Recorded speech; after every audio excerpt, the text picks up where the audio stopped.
And the way they did it was absolutely wonderful, because at this time we did a lot of Harinam, especially with Sri Maharaj. We used to go something like 3 or 4 hours in the afternoon, and then we would go again in the evening. In the evening when we would go, we would be very, many, we were 10 or 15 devotees sometimes. But in the afternoon, we were only 4 devotees. And then so it was Sri Maharaj who was leading us, and us, the 3 new devotees, Mandakini, Ilarati, and myself, and for 4 hours every afternoon, going back and forth off the street, day after day after day. And of course for us it was absolutely wonderful to have that training of day after day being chanting and preaching. And in the evening there would be more devotees going on Harinam. And we used to call it Sankirtan at that time. We didn't say like now Harinam or chanting party. It was Sankirtan, going out and singing and distributing the whatever little leaflets we had. But after we came back in the evenings from chanting, and we would come back very late, we didn't have the same program we have now. So we would come back sometime 11 o'clock, very late. And as soon as we arrived at the temple, Jamuna had ready for us some milk and some Mahaprasadam. She had set all day long for us. And when we would sit and take our meals, then all of them 6, and some of Krishna also, would just be telling us about their life with Prabhupada. They had been, all of them, spending a lot of time with Prabhupada in America, in Montreal, in New York, in San Francisco, in these different places. And they would tell us everything about Prabhupada. And we lived in that atmosphere of hearing about him and feeling that love. And that's why I feel that now, us, the few of us who are still here and who have some kind of relationship, whether it was a little, whether it was a lot, we have to exchange it with the others, because it's extremely necessary for the devotees in this movement to feel some particular love and affection for Prabhupada through his instruction and his books, but also for his person, for his personality. So of course it's there through the books of Sato Maharaj, who describe the life of the Lilamrita, the life of Srila Prabhupada, but when it's also directly through the devotees, it's really developed that love for Prabhupada. And I really want to everybody to know, and I thank very much Gurudas and the others for having in that way talked to us about Prabhupada at the very beginning, and given us that love that now has been making us able to go through all the difficulties, whatever was there in Krishna consciousness, because it was implanted into us at the very first day we came, and it never went away. So thank you very much, Gurudas and Sudha and the others for having done that, and I hope we can share like that with the others.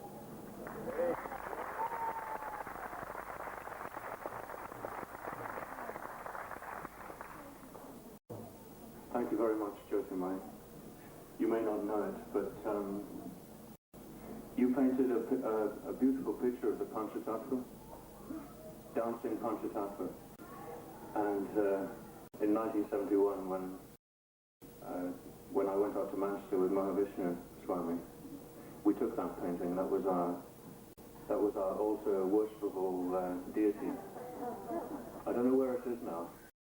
Lord Chaitanya went somewhere else by his own sweet will, but it was a very beautiful painting. Yeah, and before I joined the movement, I was into painting. I like painting, and I like studying painters. But so I painted that little picture, and that was put in the hallway, even though it was very bad. But for that time, it was put in the hallway. And I was very astonished, because one day Prabhupada came to the temple and he walked up the stairs. It was in the hallway in the stairs. And he walked up the stairs and he saw that painting. And so he asked, who did that painting? So I answered it was me, or Yogeshwar said it was me. And so Prabhupada said, you should paint for the book. And I was all astonished. It was so bad. But still, I thought maybe there was a potential there. And so immediately he told me I should paint for the book. And he did also something similar with the typing. And now remembering these years, I can understand in fact why he said that. But the first time we met, when we arrived from France, with 3 French girls, and we were immediately presented to Prabhupada, and the first thing he asked us was, do you know how to type? And of course, we were kind of surprised that it was the first thing yes that we didn't have decided. But somehow or other, since I've been in the movement for years and years, my work has been DBT work. That means yes, the boats and fighting. So there must have been some special thing there about him asking us, to try from the first place.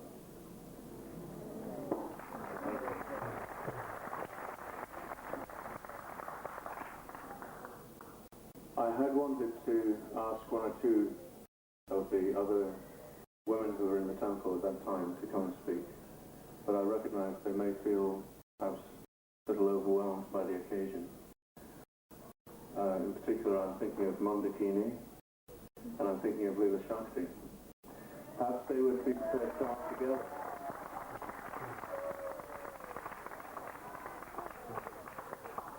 I think maybe if they came on their own, it would be too much, but if they came together, they could keep one another company. They got the company.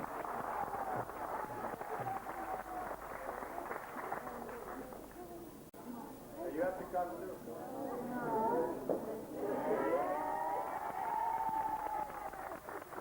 The authority of the sannyasi is greater than the authority of the husband. Well, I would just take that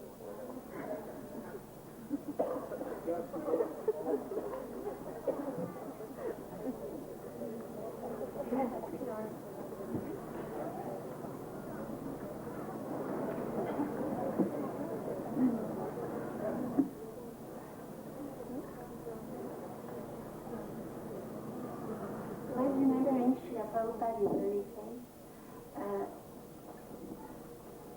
actually, I thought of the same point mostly as Shruti was talking about, but when I think of the first time I saw Srila Prabhupada in the place, it was a very auspicious day. It was the day of the installation of the deities, and we went into the temple, and the first vision was the vision of two golden lotus feet getting out of the slippers just nearby my head, and Prabhupada was just getting in the temple. And later on, when we saw Srila Prabhupada, we were very much overwhelmed because it looked to us like we knew that person for such a long time. It was like an eternal relationship, and we were very struck by it. He was so humble and so much looking like a king at the same time. And he was looking right through our souls. It was like the relationship was really eternal.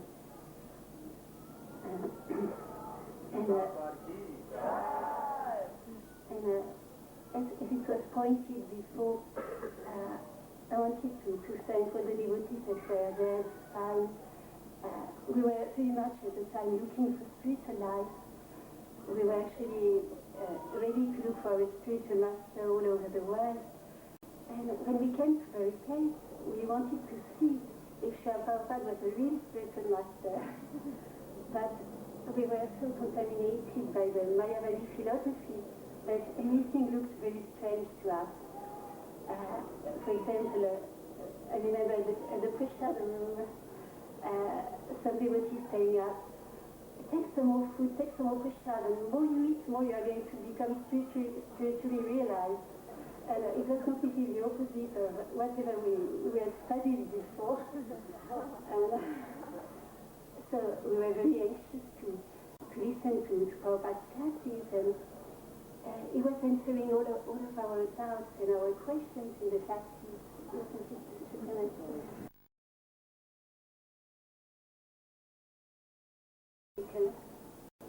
The life in the temple was just pure joy, pure spiritual joy, and we were learning that spiritual life doesn't have to be tried.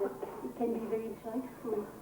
We mainly had Sankirtan, as you mentioned. I remember going out, first three of us with Sri Maharaj, and we were learning to change Soul Street, life night into vehicles actually, but just by concentrating upon the Holy Name. And when we came to the temple, there were some studies, We were studying the Bhagavad Gita, and the nectar of devotion was just coming out. We had some pages, and it was just the best time, or one of the best times of our Krishna consciousness, sharing that the spiritual experiences.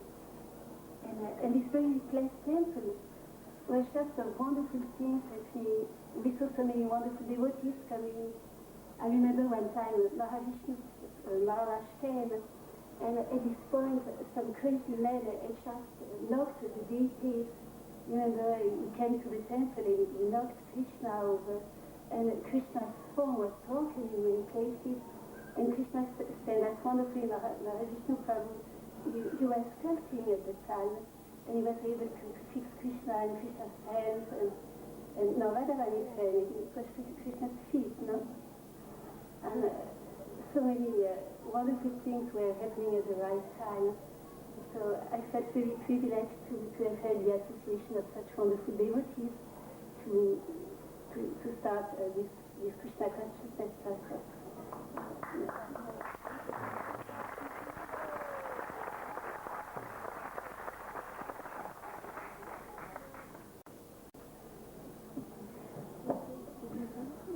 I have an abiding memory of Mandakini. At the time I joined, she was more or less the only pujari, because Jamuna and Gurdas and Shamsundra Mahati just left for India a couple of weeks after I joined. So she was doing practically all the deity worship single-handed. And she was always just next to Krishna in the temple. Whenever I would go in, it seemed like she was always there, doing something. And if she finished by any chance doing her service, then she was chanting japa. And I remember one particular occasion, somebody had strung up a string of chimes, like cowbells, over the deity arch. And they were attached by a string, and that cord came down. So if you pulled the cord, they would all chime in a very celestial way, producing beautiful, peaceful chimes. So I came into the temple one day, and Mandakini was alone in the temple. She was chanting her japa. And as she was chanting, she was standing, and as she was chanting, she was swaying from side to side, like dancing, with her eyes closed in bliss and ringing the bells. And it's just like walking into heaven.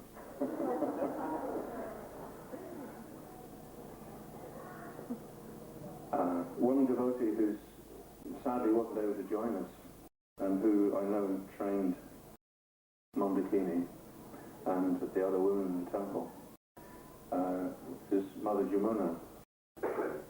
I'd like to just take this opportunity to say a few words about Jamuna and about the impression she left upon me. I'm told that she wanted very much to be here today, but she was unable to free herself from prior commitments to come over. Jamuna, the phrase that sums up her presence for me was cosmic mother. Sounds perhaps a little corny, but that's how I felt about her. I only was fortunate to really have her association for a couple of weeks before she went to India. But on the occasion of my first coming to the temple, she gave me a plate of prasadam. And it was cooked by her. She loved cooking prasadam. And I felt immediately this tremendous warmth, this sense of the presence of someone who really has that mood of caring like a mother. And I hadn't heard the anecdotes we heard yesterday about Yamuna looking at the brahmachari's nails and checking that, they didn't have holes in their socks, but I can just imagine her doing that. That was demographic. Okay, all right. Anyway, I can imagine Yamuna doing this. She also introduced me to the Krishna book. On the same occasion, that first time I came to visit, she sat with me at the end of the morning class as the other devotees went downstairs, She sat with me and one other friend of mine who was visiting the two of us. And she talked to us about Krishna and explained something from the Krishna book. And I don't know if you've had this experience, I'm sure some of you have. There's some people that when you sit and hear from them close in their presence, you get this kind of tingling feeling all over. Well, I had that feeling with Yamuna. I could have sat there for hours and hours and just listened to her talk about Krishna. She also had the most incredible voice that I think I've ever heard, singing voice. And at the end of Arti, that brief period that I was there, if Yamuna was there, the habit was to give her the harmonium. And then she just began to sing in the most wonderful way. And immediately, everyone would just be caught up in that mood of her singing, and the bhajan and the kirtan would go on, maybe for another half an hour, just spontaneously, because her singing is so wonderful. So, I just wanted to pay those tributes to Yamuna.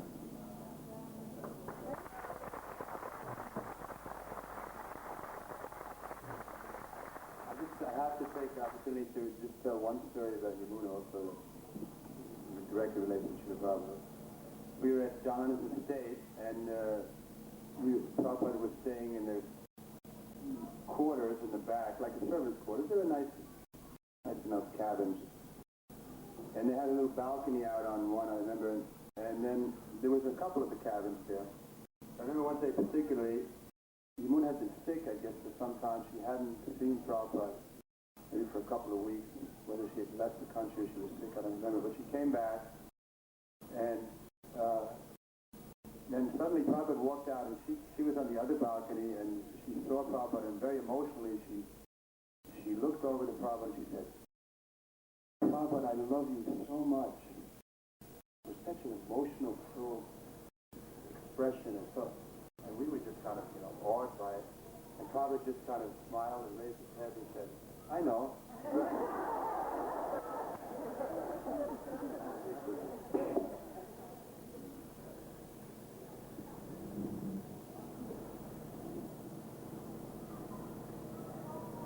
So now I'd like to call upon Bhaktivedanta Swami, who spoke yesterday. Bhaktivedanta Prabhu can't get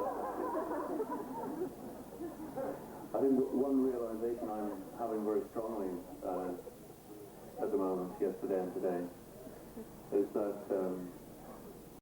devotees, once devotees, always devotees, and whatever they've done for Krishna, it may appear to be in the past, because we're bound by the time element.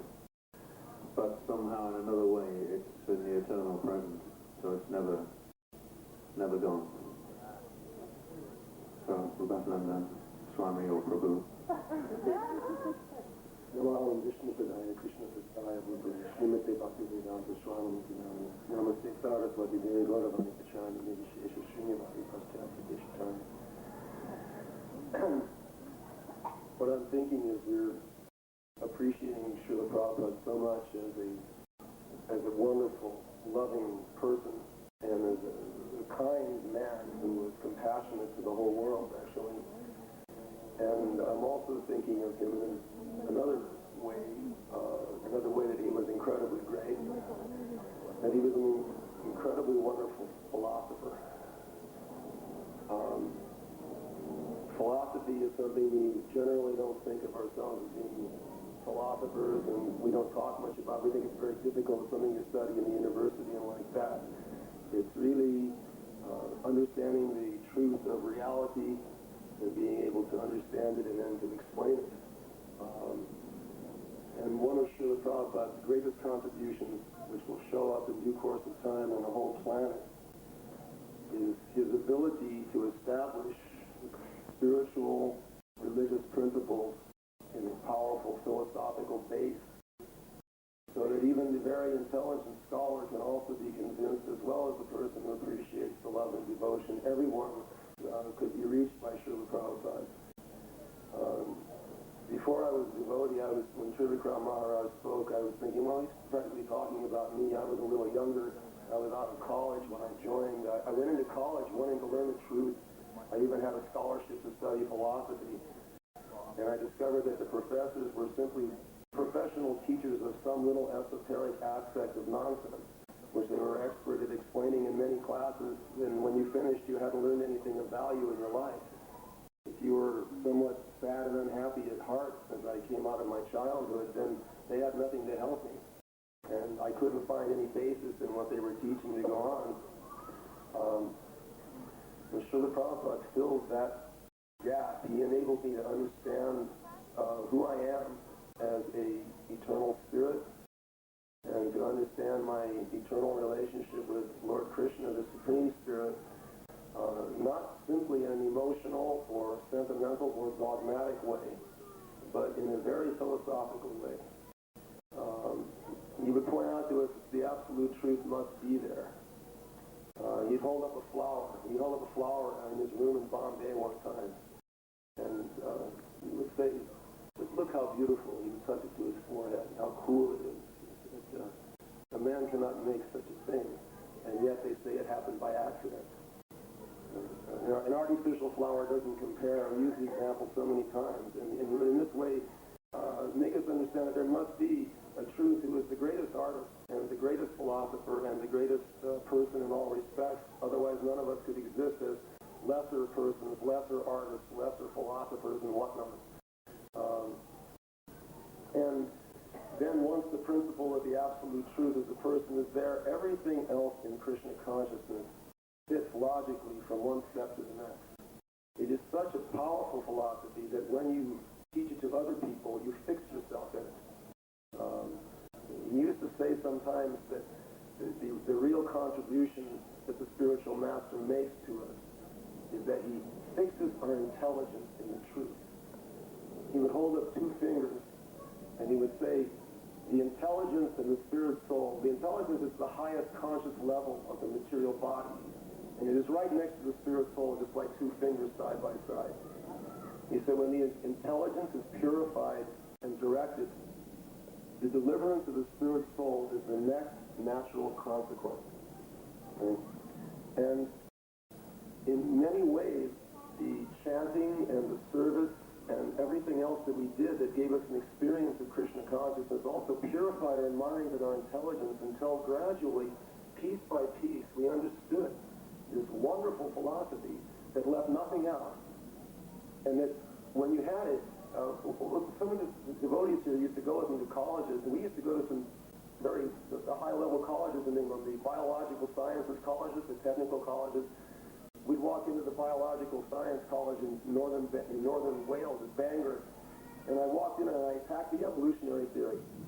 And Prabhupada used to not believe in chance evolution over a long time. He believed that Krishna's direction was behind everything. And challenged them, and some of the more materialistic students would put up a great argument, and somehow or other the answers would always be there, and at the end of the program the other students would say, you know, those two boys that you defeated, they got up and left the room, and they were so upset they left, they couldn't answer your last question. No, they're the smartest kids in our school. We sold many books after that program without even pushing them on the students. Prabhupada even told me that the program we were doing, we shouldn't force the books or even try to heavily sell them to people in that atmosphere. He said, because you're presenting the whole process, the chanting, the philosophy, the prasadam, and when you do that, they'll want to see the books as long as you point out that they're there. And then when people would get a little purified by the chanting and the prasadam, they could understand. And when one understood, then he got what we said, fixed up. And it produced so many wonderful manifestations. I don't know if Tribhuvanatha Prabhu is here. Sooner or later we got to get him on the stage to tell his stories. Talk about fixed up. He ran the temple in Edinburgh. And they'd not be out on the street on Sankirtan even in the wintertime up there. It's only light 4 or 5 hours a day, and it's bitter. I mean, it's really bitter. The wind goes right through you. Tribhuvanatha twice passed out in the street from the cold while distributing Prabhupada's books. At least twice. I mean, simply passed out. He was so fixed that he would stand there until he froze unconscious. it's total truth, you know. And of course, the philosophy was the philosophy that ultimately we must love Krishna. And Srila Prabhupada would show it in so many wonderful ways. And I was thinking about it when I first, after I was initiated, or in the movement at least, I wasn't even initiated yet.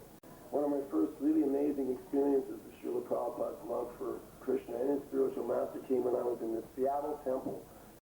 I had just joined a few days before, and had been driven up from San Francisco to Seattle with one of the first traveling Sankirtan parties. It was a nice bunch, Vishnu Jan and Tamal and Madhavisa and Sudama and a bunch of nice devotees, Jivananda Prabhu, and Jayananda.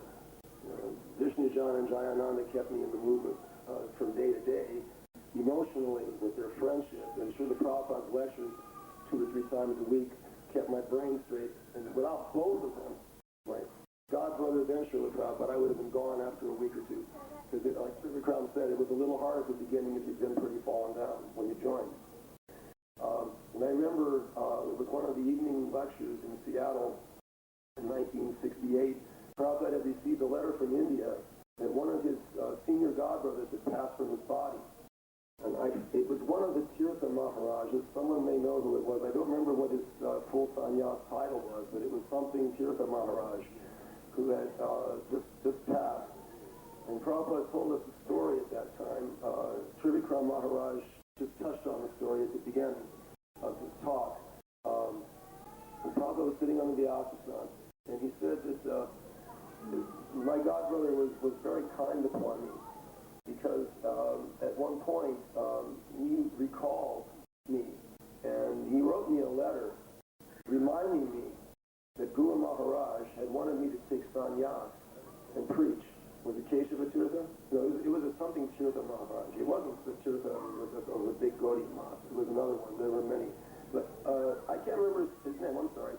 But the point is that what he said was that I didn't want to do it. He said, sannyas is not a very easy path. And in India also, it's a very austere situation for a true sannyasi. And one has to give up all family ties, etc. He said, I didn't want to, but my godbrother wrote me this letter reminding me that Guru Maharaj had wanted me to take sannyas and preach in the West. He reminded me in this letter. He was very kind upon me. And at the same time, Srila Prabhupada said, right at the time when I received this letter, not once, but 3 nights in succession in dreams, my Guru Maharaj appeared in his dream, and he was walking away from me, and he was turning around and beckoning me to follow, and then walking off. He was calling me to take sannyas. And then Srila Prabhupada said, in this way, my Guru Maharaj pulled me out from this material world. And when he said pulled, 2 tears leaped out of his eyes and ran down his face, and a shudder went through his body. One of the things he told us was that there are symptoms of ecstasy that appear in the body of a pure devotee when he's engaged in his services. And they're sometimes rather overwhelming. Sri Chaitanya Mahaprabhu would fall in a heap on the ground with all of his joints disjointed from the ecstasies going through his body sometimes. People are frightened to read the stories unless they're advanced in devotional service sometimes. So therefore it says that pure devotees often conceal these ecstasies so as not to disturb the people that they're preaching to. But at that point, Prabhupada couldn't contain it. And the feeling of love that came from him at that time stunned me. I'd only seen so-called love in the material world at best between mother and child, and then lesser it's really lust generally. And this was real love. And it was a tremendous impression on me that he had such feeling for his spiritual master and such appreciation for what his spiritual master had done for him. So, kind of jumping a little at then here to England,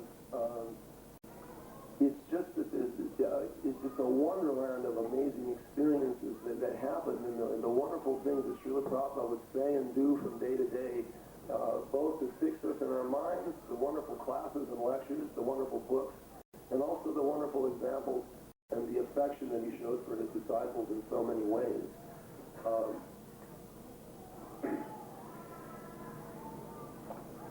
There are so many things to say that I could go on for hours and hours. And a lot of the devotees, such as Shyamasunder and Malati and Jamuna and the persons who were there very early, have even more stories to tell, because there was something wonderful that he did every minute and every day, and like that.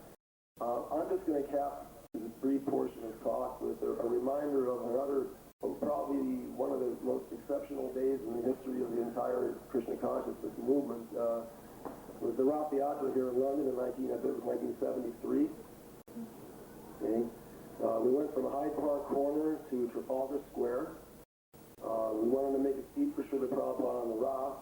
He said, "No, I am a devotee. I will go with the Kirtan party." Right? So he came and joined us in front of the Rath. And I remember Shyamasunder Prabhu led Kirtan for a while. Anantaduta Prabhu led Kirtan for a while. I got to lead Kirtan for a considerable stretch of the procession. And right in the midst of the Kirtan party, while we were playing the drums, Srila Prabhupada was playing his kartals and dancing with us. Not only he was dancing, as we left Hyde Park Corner, he was weeping. Now, I think he was about 74 years at that time, approximately. And he had already had one serious bout of ill health. In fact, we've been having 24-hour Nisringa prayers only a few months before, all over the world. Because he was approaching leaving his body. And yet he was there, he was dancing with us, he was leaping in ecstasy. And we began to move. It's block after block. What is it? At least a mile, maybe more than a mile. It must be. How much? About 3 miles. Is it 3 miles? Yeah, it's a long way. And Prabhupada went with us all the way. Sometimes he was dancing back and forth, and sometimes he was jumping up and down, and then dancing back and forth, and then jumping up and down. Sometimes his arms were up. Right? And he was right with us in the Kirtan party. And when we reached Trafalgar Square, I watched as we were walking up the little driveway up into the sidewalk from the street. Prabhupada was leaping up the driveway. He was still leaping in the air. He'd been on the party with us. We didn't feel any tired that way or tired at all, because he had us all in ecstasy. He was in such a state of joy, a big smile on his face all the time. And then he went, and I remember it was a sunny, warm day. He had to sit for a little while in the sun while everyone got situated.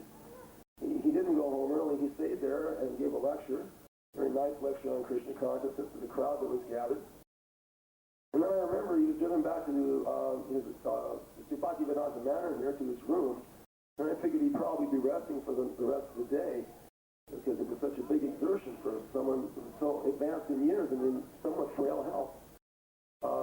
It reminded me, as a matter of fact, of the story he used to tell about Jagannath Das Babaji, who lived to be over 100 years of age. And in his eldest time, he was arthritic, and he couldn't walk. And also, his eyebrows had dropped down, so they covered his eyes, so he had to hold his eyebrows up so he could see. And Prabhupada said, but as soon as there was kirtan, even though he could not walk, he was up and dancing. It's transcendental, ecstatic love of God. It's explained in the scriptures, philosophically, and it's manifest in Krishna's pure devotees. They're amazing. They're the most wonderful beings in the entire universe. Srila Prabhupada went home, took an hour's nap, and he was up and translating that afternoon. So, there's no way to sum Srila Prabhupada up. Krishna is infinite, and his devotees, as they approach him, they become infinite in their love and their compassion. And he really had love for everybody on earth, and he was only thinking about how all the people could somehow be relieved of their sufferings in the darkness of accepting the body as the self, and become joyful as spirits in Krishna consciousness. All glory to Srila Prabhupada.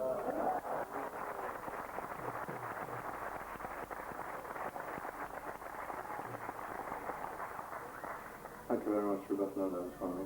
Prabhu. I have one recollection which I just want to briefly tell. That Srila Prabhupada, during his summer visit in 1972, I think, we visited Kensington Town Hall, and Srila Prabhupada did a program there. And there were about 300 or 400 people in the audience, and the devotees were all sitting on the stage with Srila Prabhupada, much as we are now. and Rubatananda Swami was there. At that time, he was something of a sort of a star in the yatra, the tower of strength for many of the devotees. At the end of Prabhupada's lecture, there was, as is not uncommon, there was just sort of one lone voice from the auditorium, somebody who was not going to take this sitting down. They wanted to fight. So this man stood up and he said something about the Bible. I can't remember what it was. What about Lord Jesus Christ?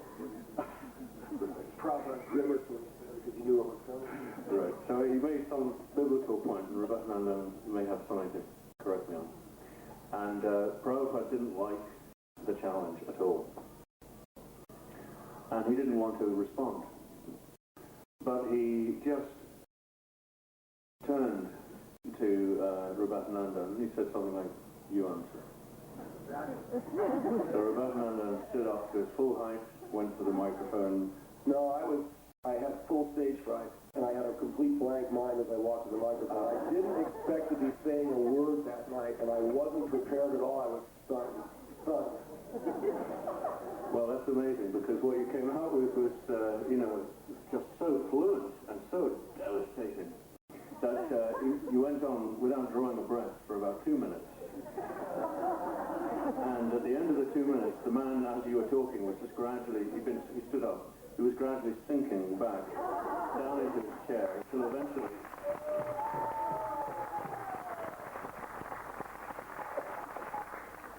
eventually he was completely hidden from view.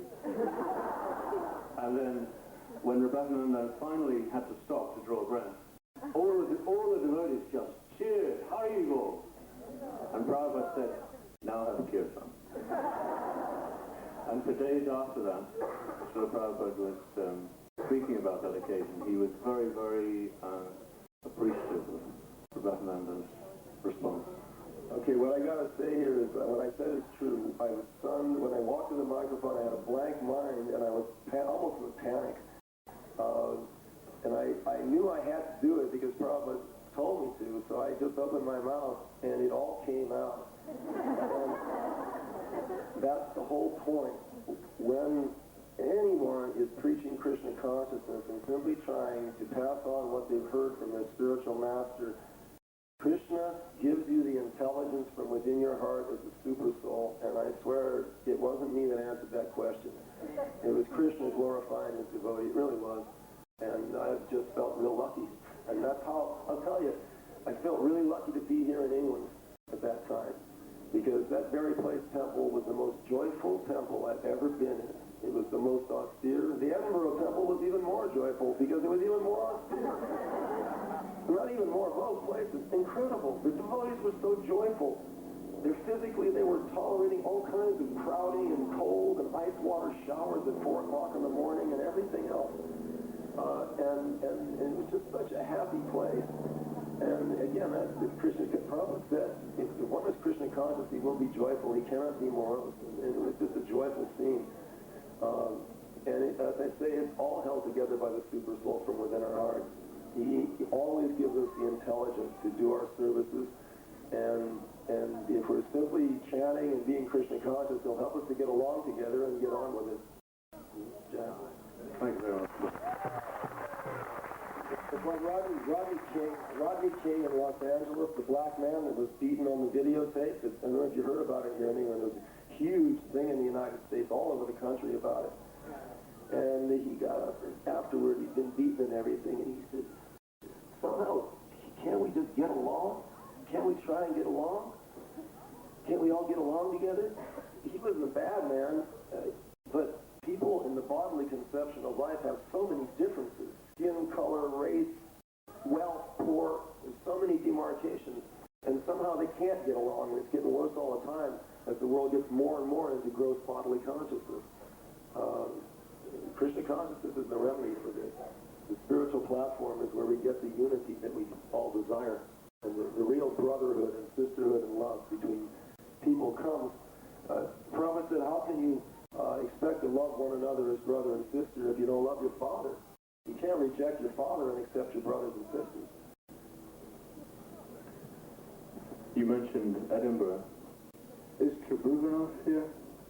Has anyone seen Tribhuvanov? Oh, so we'll hear from him later on. Are we going to hear your wife now? Lila Shanti. I don't think I'm the right person to introduce her. But I know that she is an inspiration to many, many devotees. And she's now ready to speak.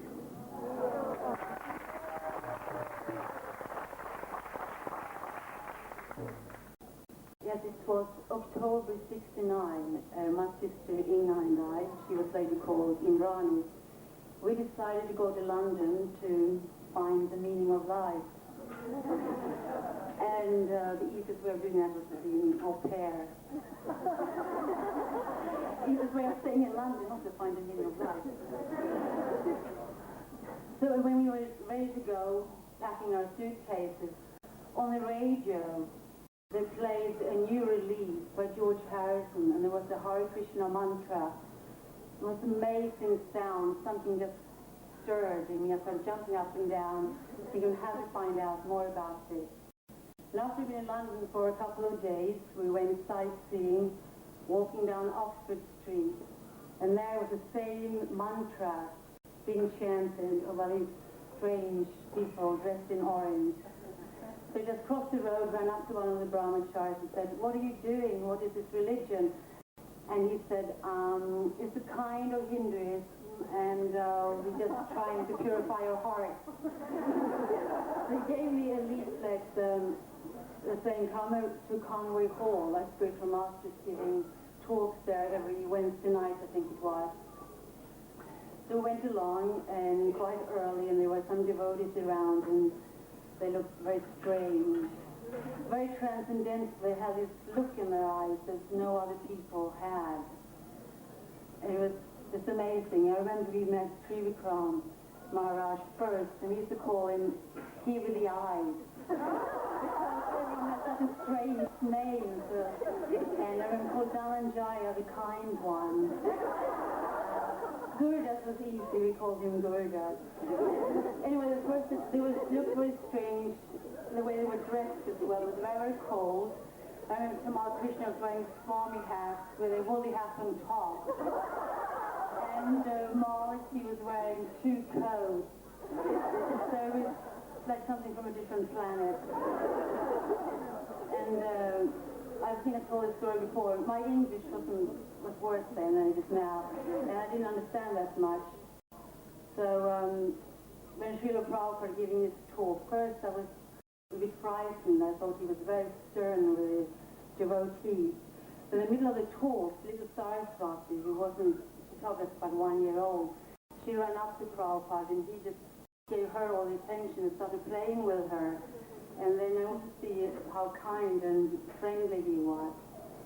Then after the talk, Prabhupada called for questions.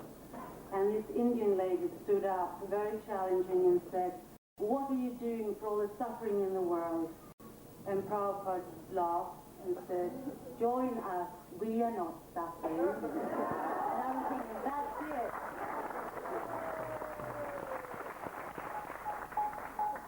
And after the talk, there was a very ecstatic kirtan with a trumpet and so many fine things, and we all took part and chanted. And it was so amazing. I remember we went home that evening, we had to go on the tube, and we were dancing down the escalators, on the platform, into the carriage, and then all the way home. It was the most amazing experience. And then I was invited to come to the Seven Birthplace Temple. Well, the temple room wasn't ready, it wasn't built, so it was just a little room downstairs. It was the prasadam room. And my sister and I were sitting there, just chanting, and George Harrison popped his head in and said, "Hare Krishna, girls." And we just said, "Hare Krishna." And like there was no big thing, like in a few months before that, if one of the Beatles had come and said hello to you, would have died. But because meeting the devotees and get to know about Krishna and seeing Prabhupada, it was so amazing. So just meeting one of the Beatles was nothing. Hare Krishna.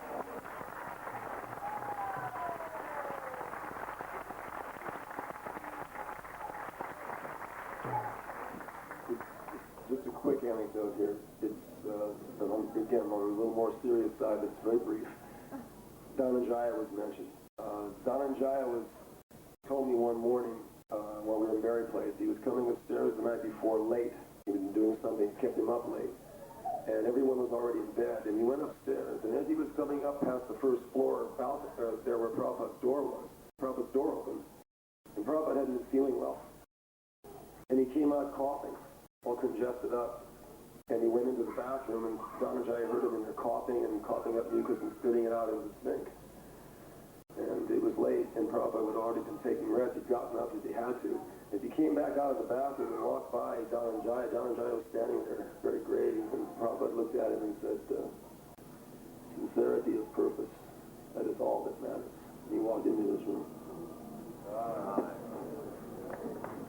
There you go. It's very sad, actually, that Dhananjaya Prabhu couldn't join us as well today. I know he wanted to join us. He wasn't able to come. He's in Mayapur in India. At the time when I joined the temple, as I said before, 2 weeks later, the mainstays of the temple went to India, Gurdas and Jamuna, Malati and Shamsundar, and Dhananjaya was left in charge as the temple president.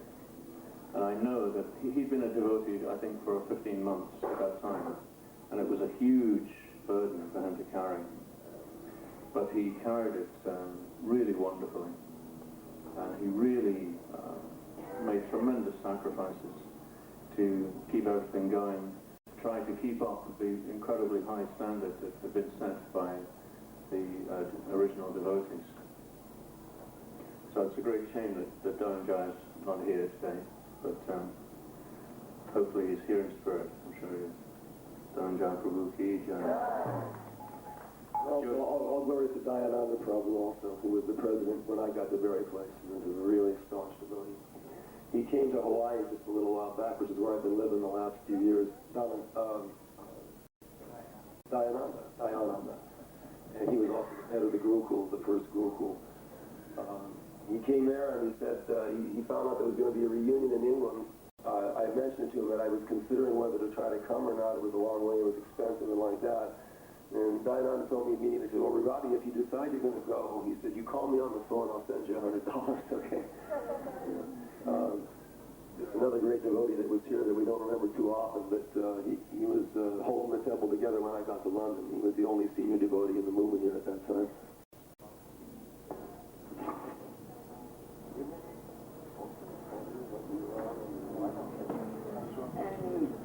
I would like to explain how when I first came to London, I felt like it was Prabhupada who convinced me to stay in Krishna consciousness. Because when we first arrived, we didn't really come wanting to be devotees. We came just to have the experience of what it is to meet a spiritual master and what it is to live a life in a monastery, as we were on our way to go to Tibet to become Tibetan Buddhist monks. But we thought, before we go to Tibet, we can see what is a spiritual master, that's a good experience, and we can see what is life in a monastery, that's a good experience. We come a little while here before we go to Tibet. So we didn't come at all with the idea of becoming Krishna conscious devotees. But it's Prabhupada who convinced us in only 1 week to stay. Because as Mandakini was saying, he was lecturing every day. And in all the lectures he was giving arguments against impersonalism. So even though we didn't speak enough English and we were too shy to express ourselves and debate with Prabhupada in the temple room, but whenever he was giving arguments against impersonalism, in my mind, I was bringing more arguments against what he was saying. I didn't at all agree with what Prabhupada was saying according to my Buddhist studies. And I found that each time, the next day, he would answer all the arguments I had in my mind the day before and defeat them completely. So the result was that the whole time I was in the temple, I was thinking, yeah, I should not go to Tibet. That's a real spiritual master. And I should better be a devotee than go and be a Buddhist monk. And also because we were extremely attracted to the chanting. Before we had been chanting Om Mani Padme Hum, the Buddhist mantras.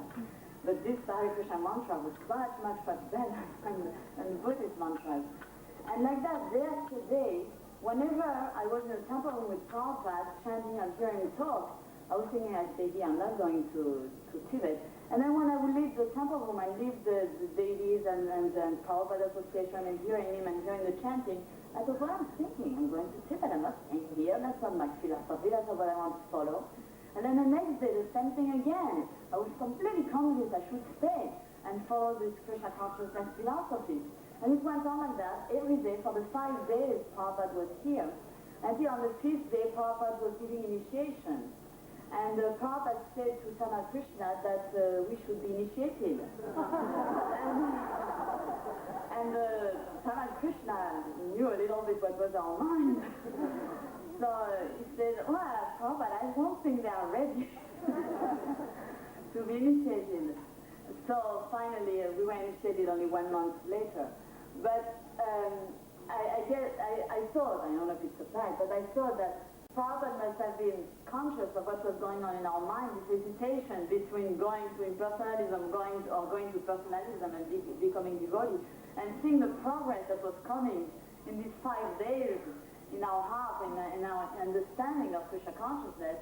He thought that these could become devotees. And that's why he said after 5 days we should be initiated.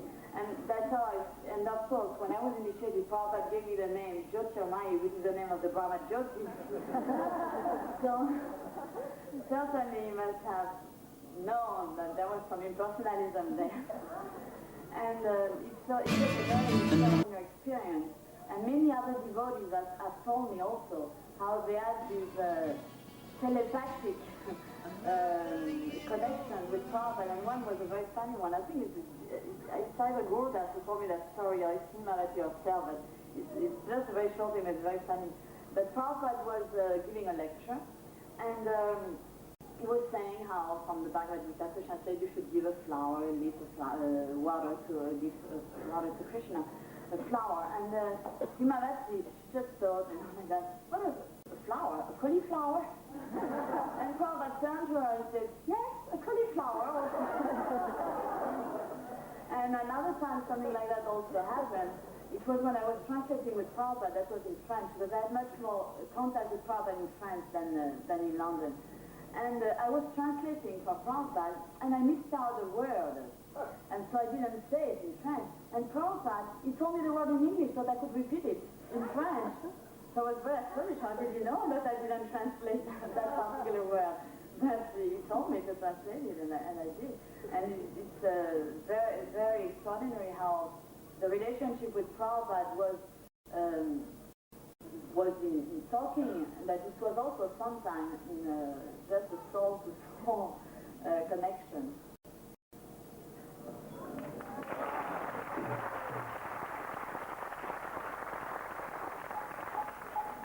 Srila Prabhupada Ki. Shortly after I joined the temple, another devotee joined, a man who was quite a lot older than me, seemed like very old at the time. I think he was 26. And he's just a very extraordinary person. I've never met anyone quite like him. And a very dear friend of mine. I took call upon Mahavishnu for Swami to speak a few words. I could say probably the humblest devotees besides Srila Prabhupada that I ever met.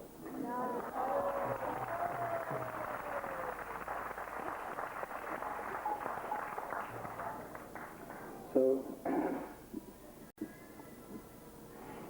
very enlightening for me to be here with all the devotees, especially the devotees that I remember when I first joined the temple.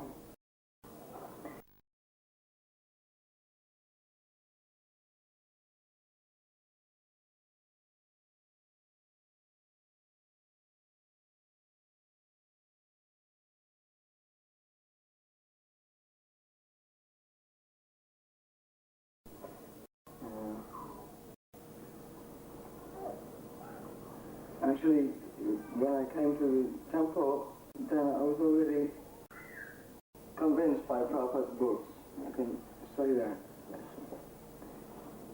In my heart, I had accepted Prabhupada by reading Bhagavad Gita when I was a hippie. And so when I came to the temple, I was determined that I'm going to stay in the temple. Whatever they say, I'm going to stay in the temple. This is it. Finished now with everything. I'm going to join the temple. Actually, I visited the temple before when I was like a wandering madman. It was on a January afternoon, and the deities were closed, and there was just this wonderful smell of spices and incense. Somebody said, you go down and take some prasadam, you're looking hungry. And then Malati, she came out with this big bowl of dal. It was green mung dal, and there was a lot of black cumin seeds floating on top. It's probably, it's very nice. I simply took that green mung dal, and then I went out into the January cold street again. I was just floating down to London. So that was my first time I met Malati. And so when I came to Bury Place, I just came around the corner by the British Museum. I got my bag and my drum. And there were all the devotees. They were out on the street. And there was a car. And they were all ready to go on Sankirtan. And so I said, I've come to join the temple. And they said, oh yes. Yes, they said, well, we're going on Sankirtan. Do you want to come with us? I said, sure, yeah. We're going down to Chelsea High Road, Chelsea High Street. So then Tribhuvan said, actually, we've got a problem. There's no petrol for the car. So they were waiting to go on Sunday. They didn't have any money. So I had a fiver. This was my life savings. So I said, sure, here, please take it. So then I just went out on Sankirtan. I was dancing like mad. So that was my first. That's when I joined the temple. Sri Bhuvanath was the temple president.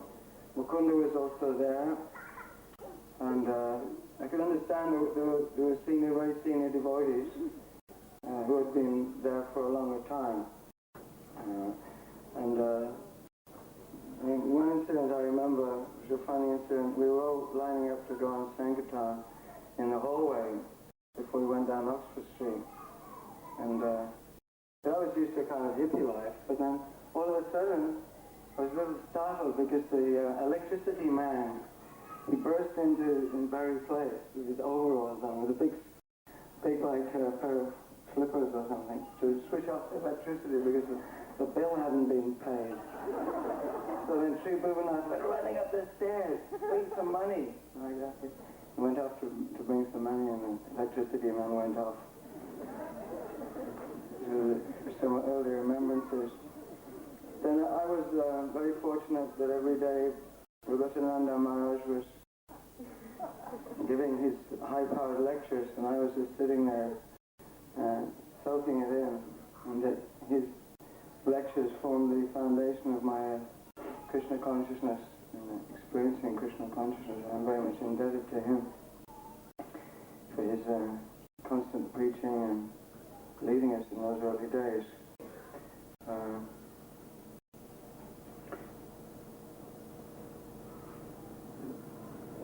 I'd just like to flash on that Rath Yatra in 1973. I was very fortunate that my uncle had died. And God bless him, of course. Krishna bless him. He left me a lot of Lakshmi. And the temple was completely broke. So Shama Sundar was very happy to hear. One of his brahmacharis, his uncle had left him a lot of money. So I was immediately promoted in charge of the Rath Yatra festival.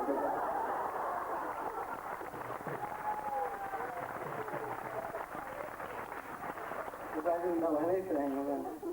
But so I just started to do whatever I thought was best, and paying for the advertising and the prasadam and for the Rathiyatrika, everything.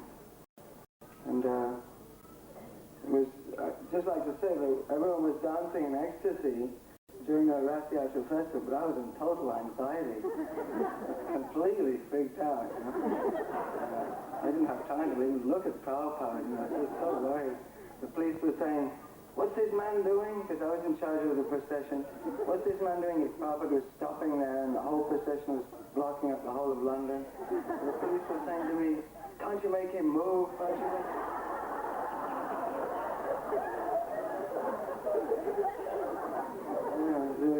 I was in total anxiety. So then another interesting thing that I was involved in, when Prabhupada first came to the Manor. When Prabhupada first came to the Manor, the GBC was, of course, was Shamasundar. I didn't really know what GBC meant, but I understood that he was the top man. I was just a junior, completely innocent junior devotee. So he said, "You don't have to chant your rounds, and you don't have to sleep. We've got to build the Vyasasana, and we've got to build the altar. We've got about 3 days. 4 days, and we've got no money. And you can take the fireplaces." He showed me the fireplaces which we have to take out to build the altar, and beautiful oak wood and everything. We're going to make the Vyasasana. Vyasasana is going to be like the Houses of Commons. And the altar, Radha Gokulananda was much higher then. It was much higher, and it was like Gothic style. Shamasundar was designing Gothic style, and it was very, because I had never built an altar before. Swayambor from Australia, he was like the main construction man. I was like second in charge. So I remember when Prabhupada came around the back of the Radha Gokulananda, we were standing there, and Prabhupada was looking, and he's saying, "What's this?" I've got a picture of him. Prabhupada was pointing his stick at the back of the altar. "What's this?" And there's all the beams from the old Rathiatra cart building the altar. Prabhupada was surprised, "You're building the altar with a Rathiatra cart." So then after 3 or 4 days, and no sleep, no rounds, and then Prabhupada installed Radha Gokulananda. And this is the most amazing, intense experience for me, because I hadn't had any sleep for 3 or 4 days, and I hadn't chanted any rounds. And I was just leaning against the left-hand side of the altar there, and everyone was dancing in ecstasy. And then I would dance in the air, in the ecstasy, and whilst I was in the air, then I'd fall asleep. And then I'd wake up, and I was on the floor. And then I'd realize I'd pass out. Then I'd get up again, and then I would collapse again and fall on the floor. So this was really intense. So then afterwards I just took rest for a few days, and it was very ecstatic. I made up my rounds later, of course. For some of the high points of the early days in Krishna consciousness. One thing I'd like to know more about was Prabhupada's landing in the helicopter. I wanted to be filled in, if Shamasundar was here, about this helicopter. Shamasundar, can you tell us about the helicopter? Why Prabhupada landed in the helicopter? Please come. I really want to know.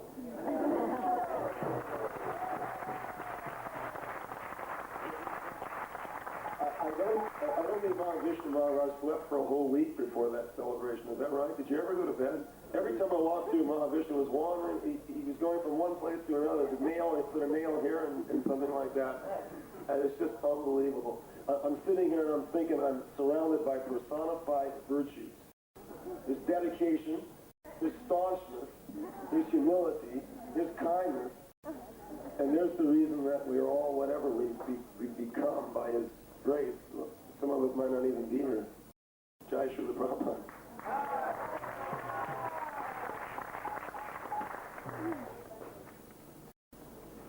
The helicopter story.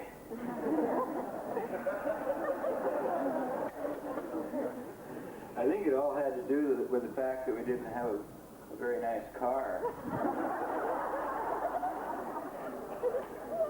Certainly not one big enough to carry many people. We wanted to make a very large impression on Prabhupada also. That was part of it. We were sort of like the crown jewel of all the temples in those days with fancy house and all this, but nobody knew we didn't have much money. And we thought about limousines and other things, but that would take a lot of time, and Prabhupada would probably be very tired, so we made arrangements to rent a helicopter from the airport from Heathrow. And it turned out to be a very stormy, dark, rainy day, with lots of wind. But it worked out somehow. We got in the helicopter and started over this way, and the machine was going like this, just like being inside of a basketball in the air. And suddenly, somehow, I became very ill and very upset, and I kept asking Prabhupada, how do you feel? He said, oh, I'm fine. He was watching everything with great intensity, and all the rest of us in there were just dying. Somehow, miraculously, I recognized the towers over Bhaktivedanta Manor here, and we came down on the green out in front there. And we had set up a large pandal or tent out in front with several days of celebrations organized, and that brings to mind also the fact that we had some very major personalities lined up to have interviews with Prabhupada for the ensuing 2 or 3 weeks. Almost every day we had somebody who was a leader in some particular field of knowledge or entertainment or something like that scheduled to meet with Prabhupada at a certain time in the afternoon or morning. And some of the most incredible conversations took place during those meetings. I hope they were all taped. Perhaps, are they? Oh, great. Okay. Some wonderful things came out of that. Yeah. But anyway, that's the helicopter story.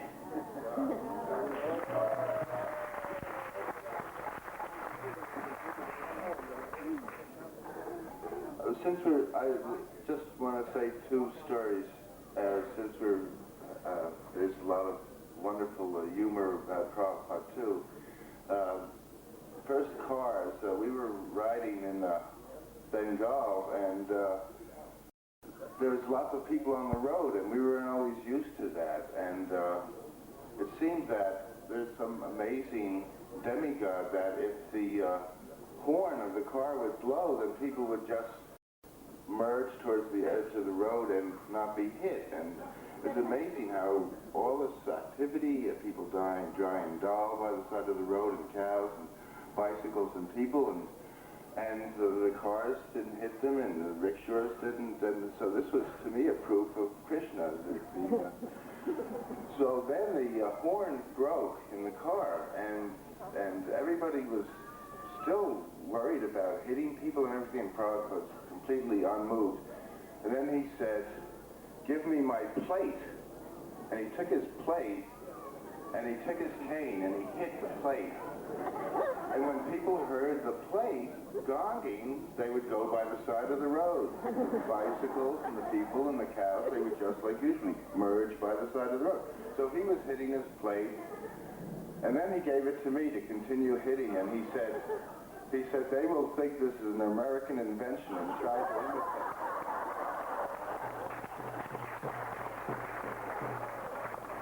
And one other brief story, there are many, but since you're speaking a lot about Lakshmi, I remember people were starting to come to London from all parts of the world, and I got a call from the customs officials. And they said, there's somebody here who's giving your address, and they don't have any money at all. So I said, well, if they had £1, they shouldn't come in because they're monks. But since they have no money, they're monks, and let them in. And from that day, everybody was let in from the customs very easily after that because they said, oh, these are monks and it's all right if they have no money.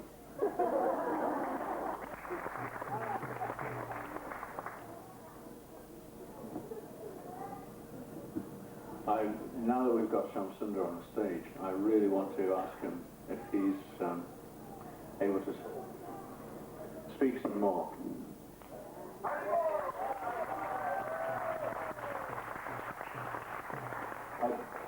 I'd just like to say that for those who weren't around in the early years of this yatra, especially between 70 and 73, it's hard to describe how important Shamsundar was to all of us. He was the GBC for this country.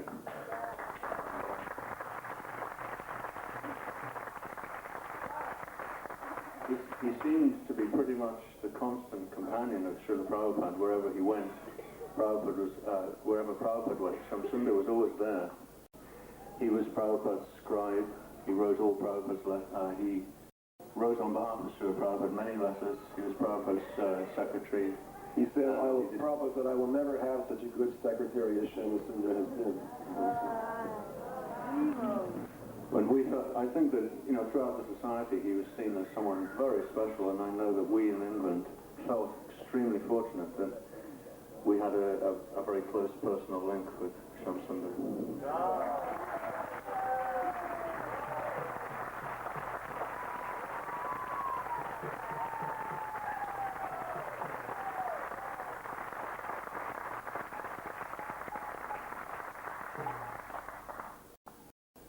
Don't know where to start. I'm not used to being in front of large crowds anymore. I've moved to a place it's very remote, far away from people for the last 10 years, and I haven't had the association of devotees during that time, so I'm a little lost for words. There's so much could be said. I need prompting. I need to find a place to start. You got any ideas? No? We did that one yesterday. The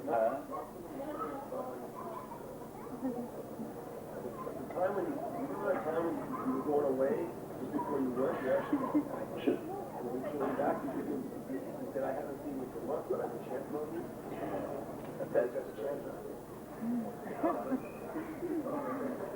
Tell us about Prabhupada. Remember once you told me how you had a vision of Prabhupada with the soul.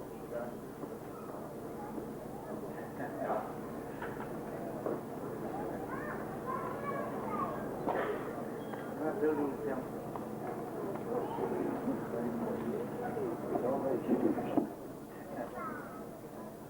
Well, the real hero in this story is Mukunda Das, as far as my coming to Krishna consciousness. I had known Mukunda Das in school. We went to college together, and at that time we were both very much into drugs and music and blah blah blah.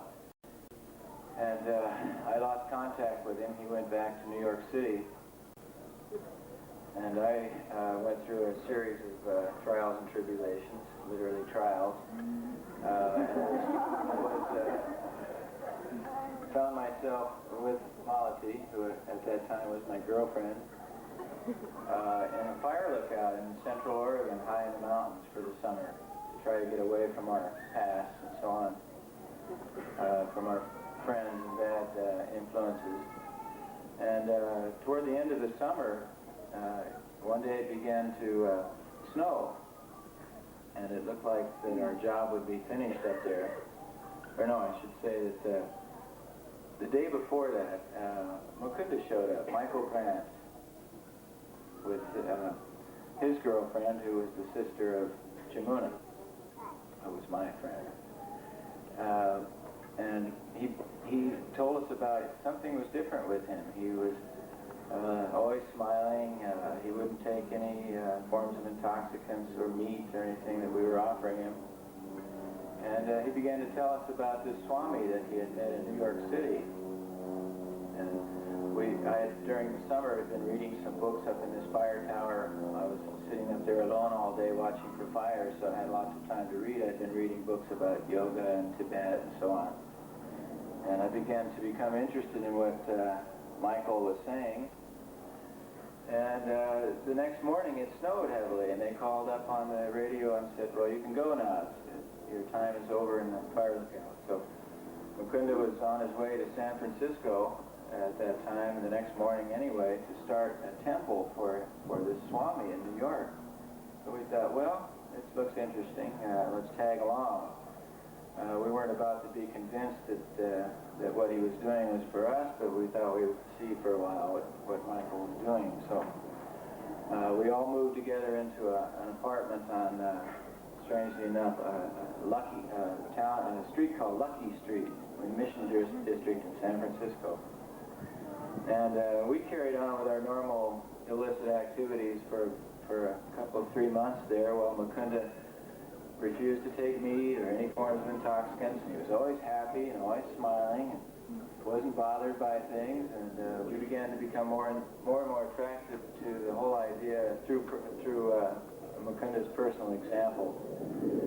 I began to gather some materials together and help him put together this temple on Frederick Street that he had rented from someone, and that's the beginning of our involvement with Krishna consciousness. Finally, I organized through some friends that I knew in the entertainment business in those days, some of the groups and bands in San Francisco, a mantra rock dance, we called it, to have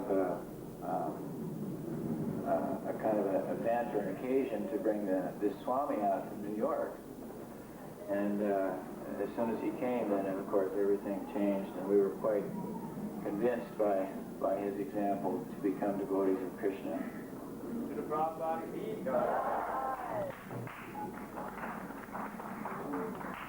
The London idea got started about approximately a year later, I think.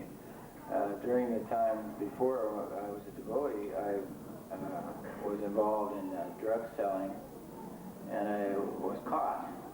And the money, I had about $10,000 in my pocket when they busted me. Later on, a portion of that money was sent back to me. One day I got a check in the mail for a little over $1,000. Apparently the police took 9,000 of it, gave us back 1,000. So this was a big chunk of money for us, and we'd been talking about going to London, trying to get something started there, because Prabhupada was always saying how much he really would like a temple in London. At that time, I believe there were only temples in New York, San Francisco, Montreal, Santa Fe, or something, and LA, a new temple. And that was about it. Buffalo, okay. Yeah. Prabhupada wanted a temple so bad in London. We'd been talking about it, but we didn't think there was any way we could ever afford to go over there. We found out that the minimum requirements for entry into England, even in those days, were about $500 or $600 per person. So, but suddenly we got this money, so we went to Prabhupada and asked him if it was all right if we went. He said, "Of course, go." So that's the beginning of when it got serious to go to London. Is there any other areas that should be covered? There's so much I could talk about, I don't know where to start.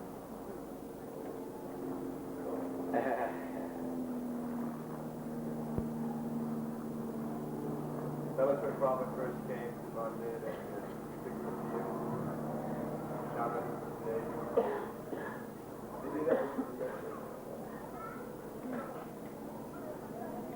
How are you going? How are we going?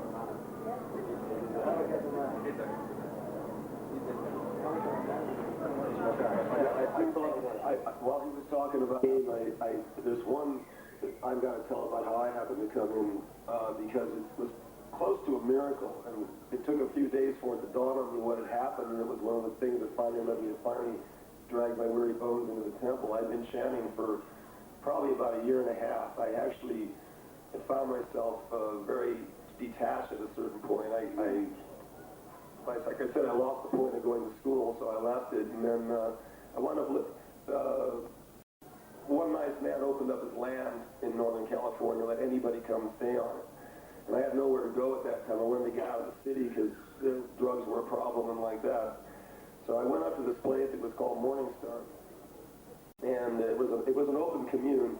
And a wonderful man had opened the place up. He was formerly had been a successful musician. He made about $18,000 doing a coffee ad that had become popular. And he took the money and he bought this piece of land, a nice piece of land out in the country north of San Francisco in California. And he opened up the land. He thought, there's so many kids in the Haight-Ashbury, they're laying down on the street and they have nowhere to go and nothing to eat and like that. Some of them might want a place to come. I wonder what would happen if I just opened up my land. And the place filled up and it became a very open, it wasn't really a commune, it was just a perennial happening. And lots and lots of devotees, including 4 or 5.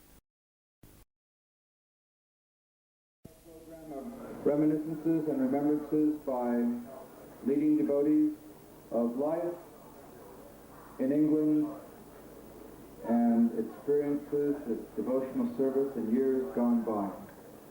Ranchor once again, following yesterday's very nice program, is going to act as the moderator, and he'll be calling devotees onto the stage to give their different experiences.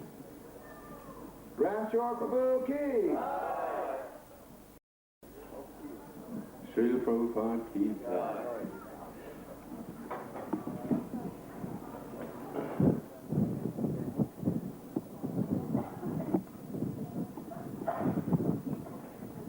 We're going to begin today by calling a couple of devotees who we've been waiting to hear from for a while. One is Tribhunath Prabhu. Tribhunath. And the other is Martin.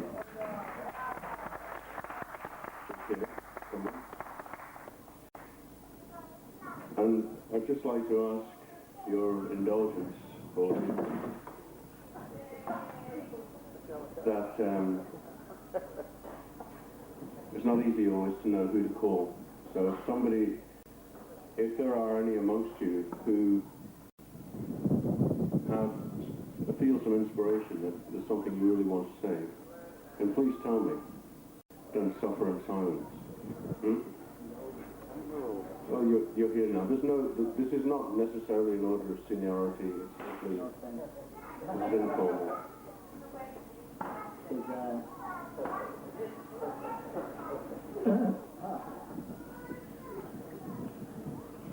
Okay, I'm not quite sure exactly where to start. I don't know exactly. I've missed out on 2 days, so I don't know what really has been covered. Basically,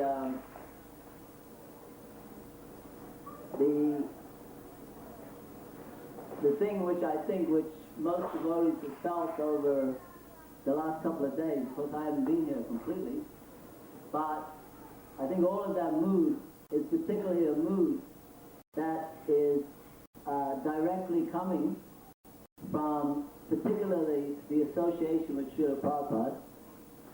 And over the last couple of days I've been, by circumstances, meditating upon Srila Prabhupada, because I've been making the Srila Prabhupada slideshow. And I think one of the things, the major thing which comes to heart, or comes to mind, is the fact that Srila Prabhupada, which we all, to some time or other, always forget, but Srila Prabhupada was particularly an ocean of love, and even though we see many times that Prabhupada's exterior was very serious, the internal mood which Prabhupada conveyed to his disciples was one very much of a very loving feeling. And that was one of the things which I captured when I first came to the temple in Bury Place. I can't remember the exact time, but I think it was early 70, I think it was around January. And one of the first things that hit me was this overwhelming love love for Srila Prabhupada. It was like, it was all pervading in the temple. They always played, there was always a tape playing, Prabhupada singing, and everyone seemed to be always talking about Prabhupada. And one of the wonderful things I remember was that, particularly from Gurdas, Jamuna, Malati, Shamsundar, and the rest of the devotees in the temple, was this amazing sort of love for Srila Prabhupada, and it's very, very hard to convey that particular mood, and that was particularly manifested in the love for Radharani Ishwara. One of the other things which particularly caught my attention was the fact that in the temple there was this incredible detachment from the material world. It was like once you walked into a very place, it was another world that you entered into.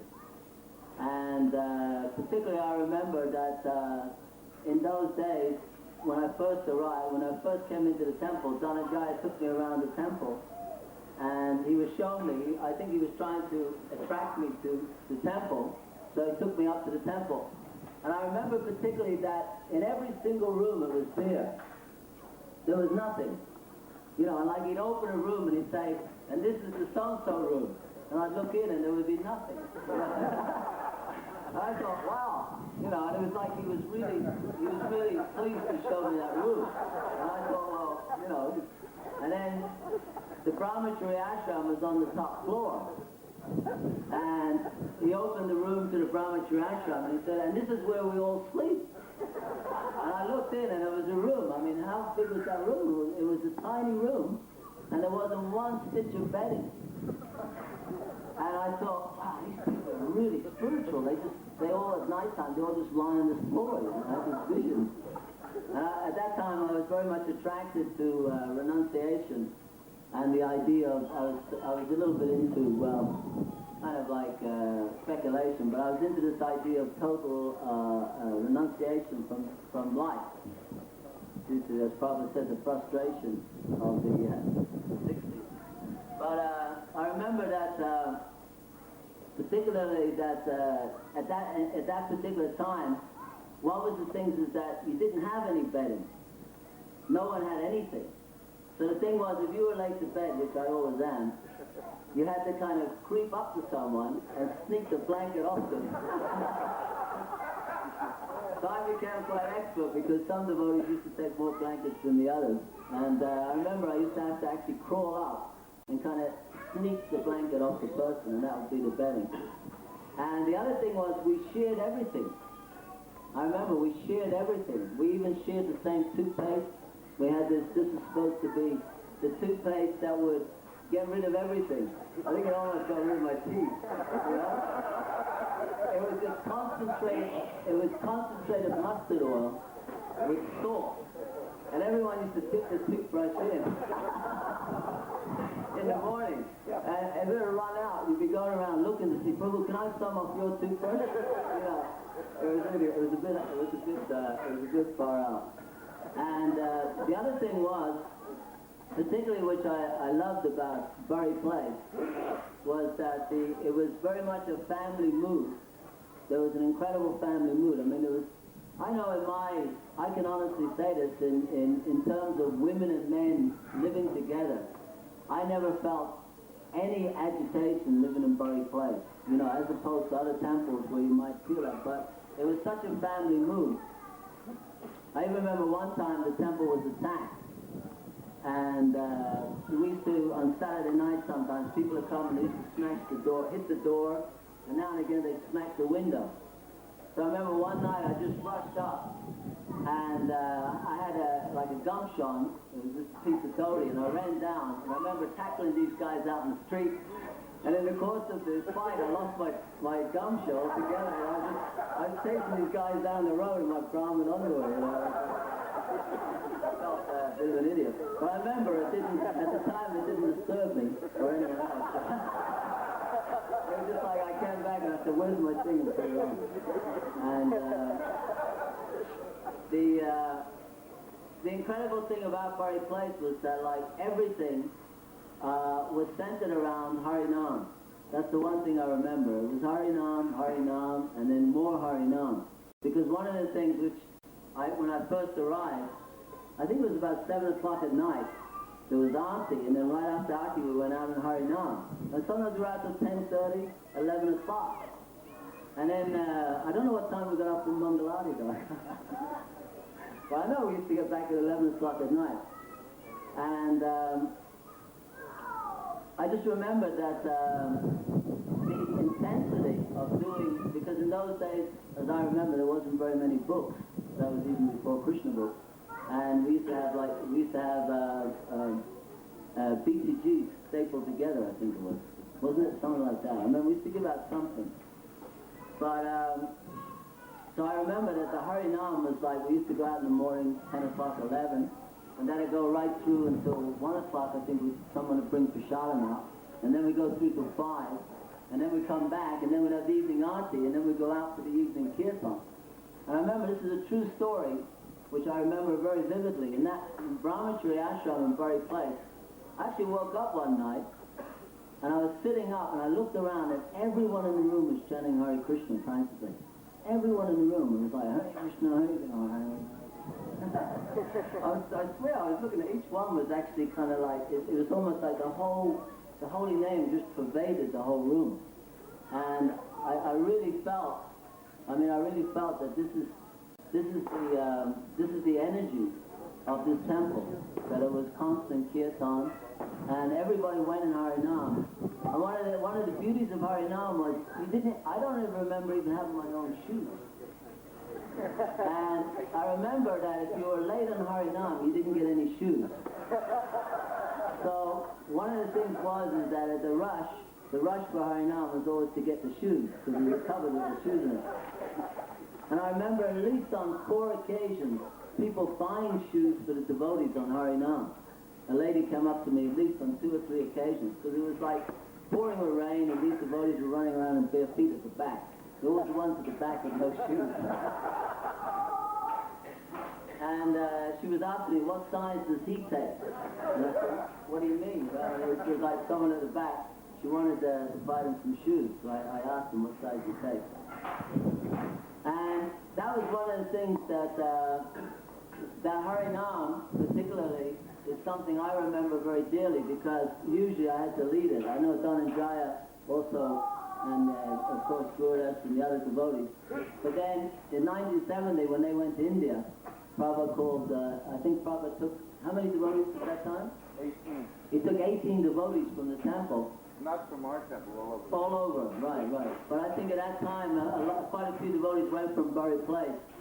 And I remember, somehow or other, I was about 18, and suddenly I became the temple president.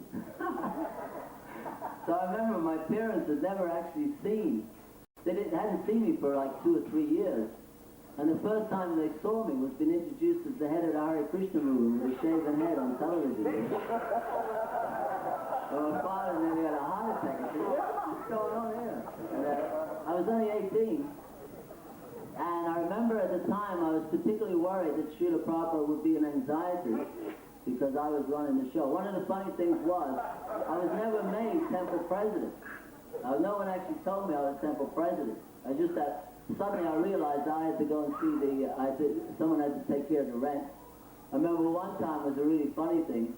I didn't know even what the debt was, but these 2 guys came in and they were bailiffs. And they wanted to know how much the deities were worth. You know, and I was saying to them, hey, you know, you can't take the deities, you know. Priceless. Huh? Priceless. Yeah, right, priceless. But the amazing thing was, I just wanted to emphasize this point, that Bury Place was run by Radharani Ishwara, because I really began to see that. One of the things was that the rent was way behind. Collections weren't exactly very big at that time. And I remember that Mukunda Maharaj had gone to America, and the solicitor was asking me what we were doing about the rent. So I remember telling him, I said, Michael Grant's gone to America, and he's going to send you a check any day now, you know? So the guy kept ringing me up and said, where's this check, you know? And I said, well, he's going to send it. I'm sure he's going to send it. I wasn't sure what it was. I didn't even know what was going on. And what happened was a boy came through one day from LA, and I think he was on his way out. He was actually on his way to India or something. And he wrote a check out for 400 pounds or something, and I went and paid. And the amazing thing was, it was in dollars, so I paid the solicitor the money in dollars. So he thought it was a check from America. So I remember I got out of that one. It was really nice. Yeah. But particularly, I mean, I owe an enormous amount of my fond memories to Bari Place, to Sriman Gurudas Prabhu, and Malati Prabhu, and Sham Sundar, and Jamuna, and also I remember Ishan. I was always very enthused by Ishan's trumpet playing on Harinam.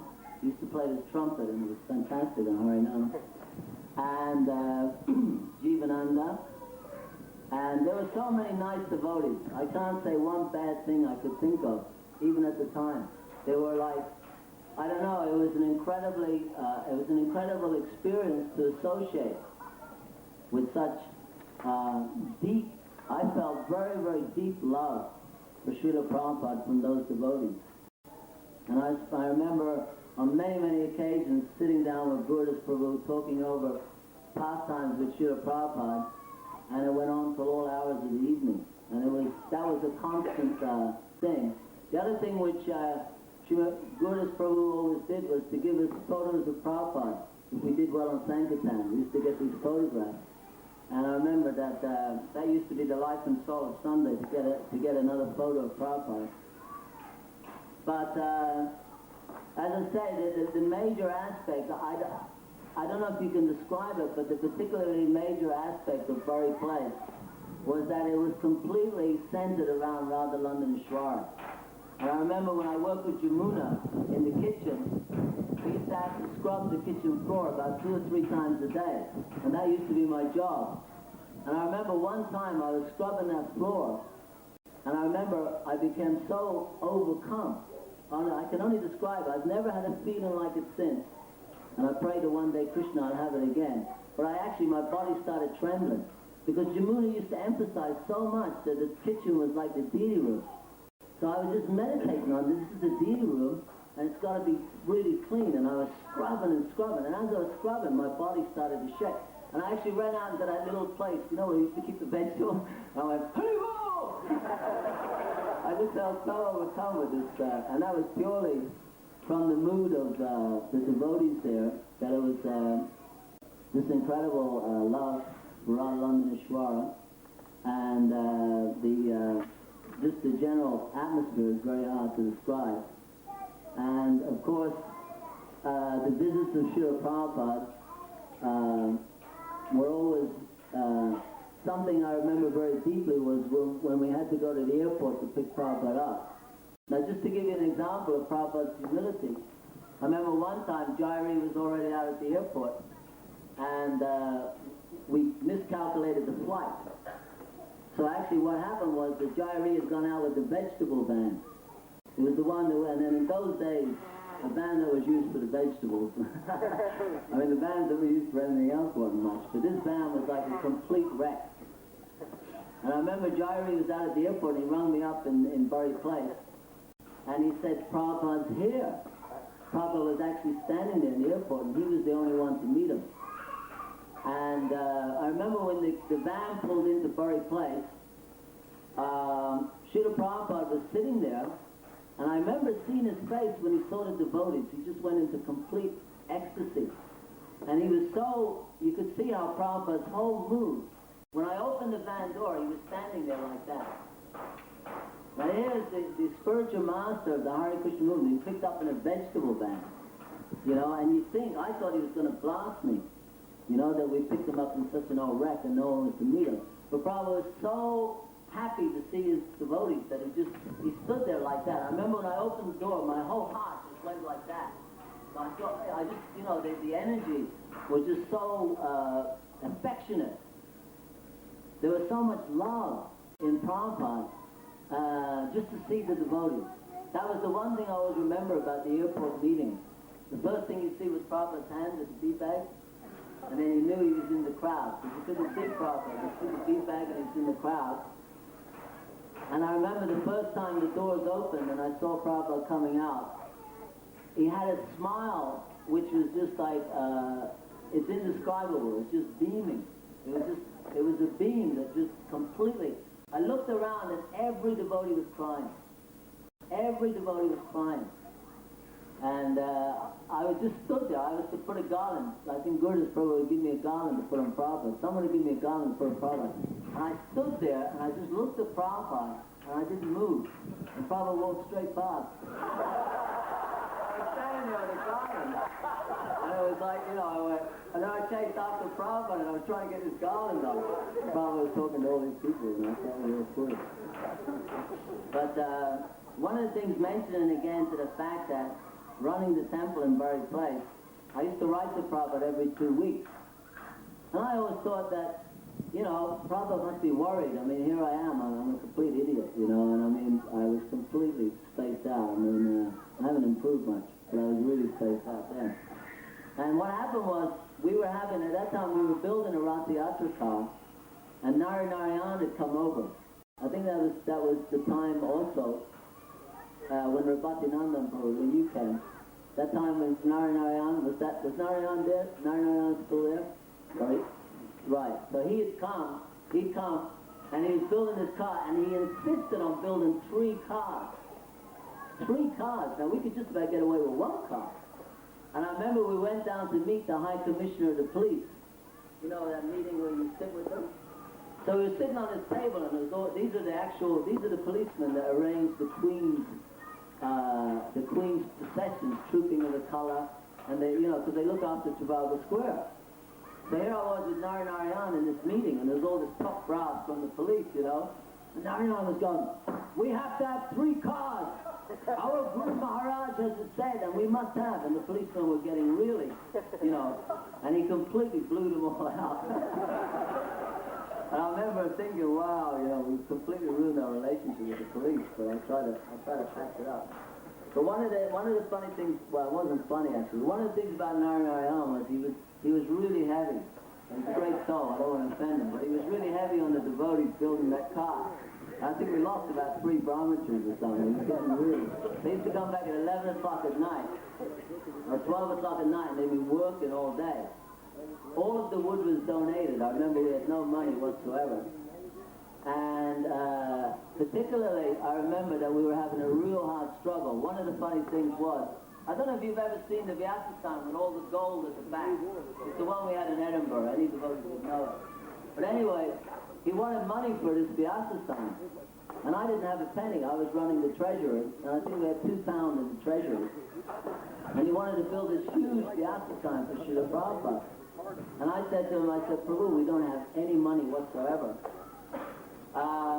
Anyway, what happened was then he punched me. I remember, God, I said, he's going to beat me up, you know? And the funny thing was, here I was standing there looking at him outside Prabhupada's room. The next minute, this fist was coming at me.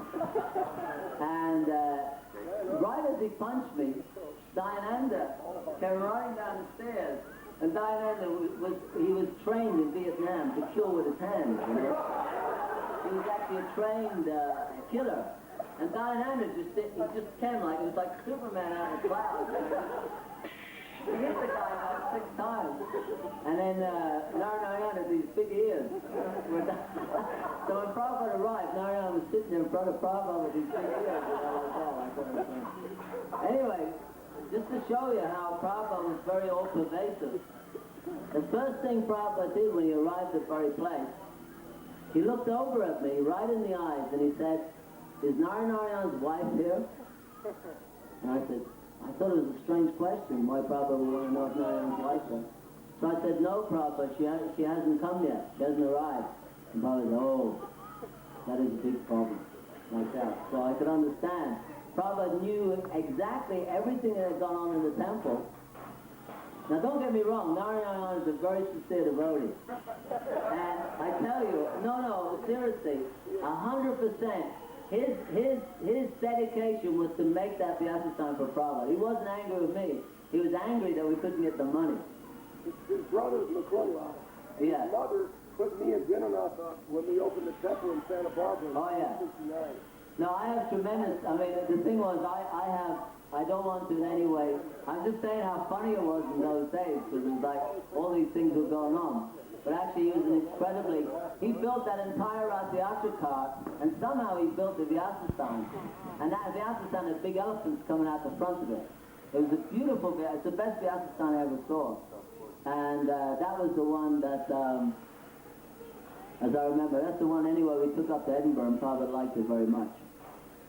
So, anyway, all I remember is that Srila Prabhupada, when he came, I thought that at least he's going to see that I'm so incompetent with being temple president or whatever I was. I don't know, he didn't say temple president, he just did whatever was to be done. But Prabhupada was very, very, I remember he was very, very loving. And he was just incredibly kind. And he never in any way said anything which wasn't 100% encouraging.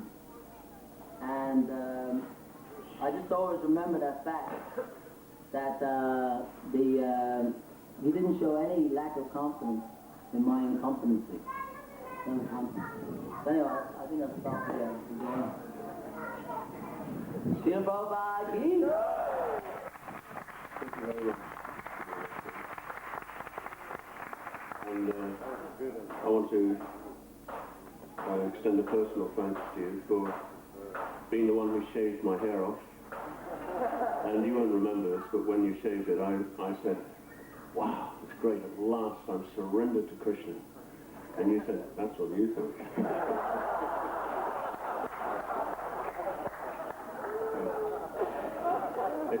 You recalled how you were garlanded in Srila Prabhupada at the airport.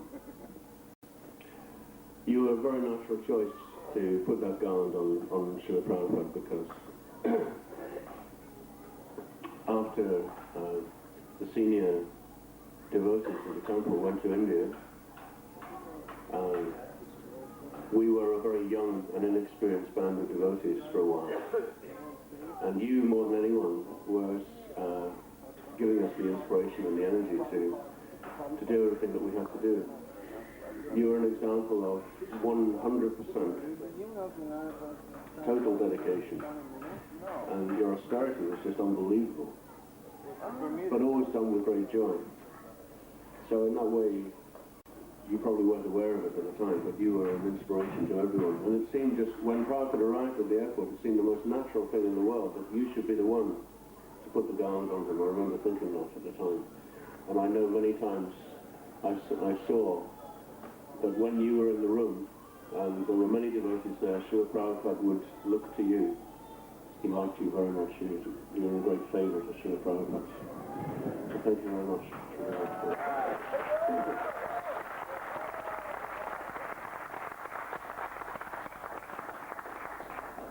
Now I'd like to call upon Malati Puran, who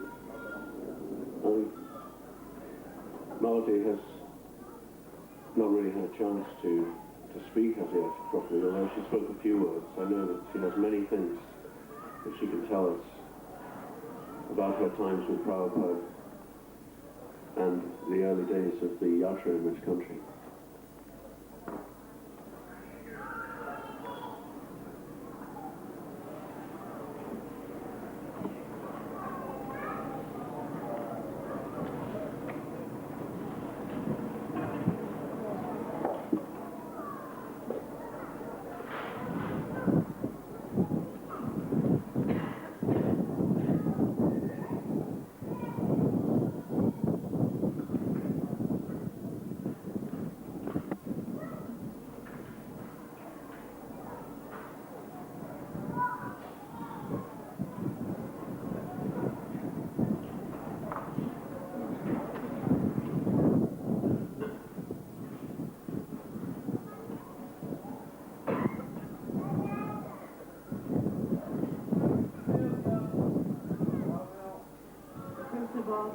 Offer my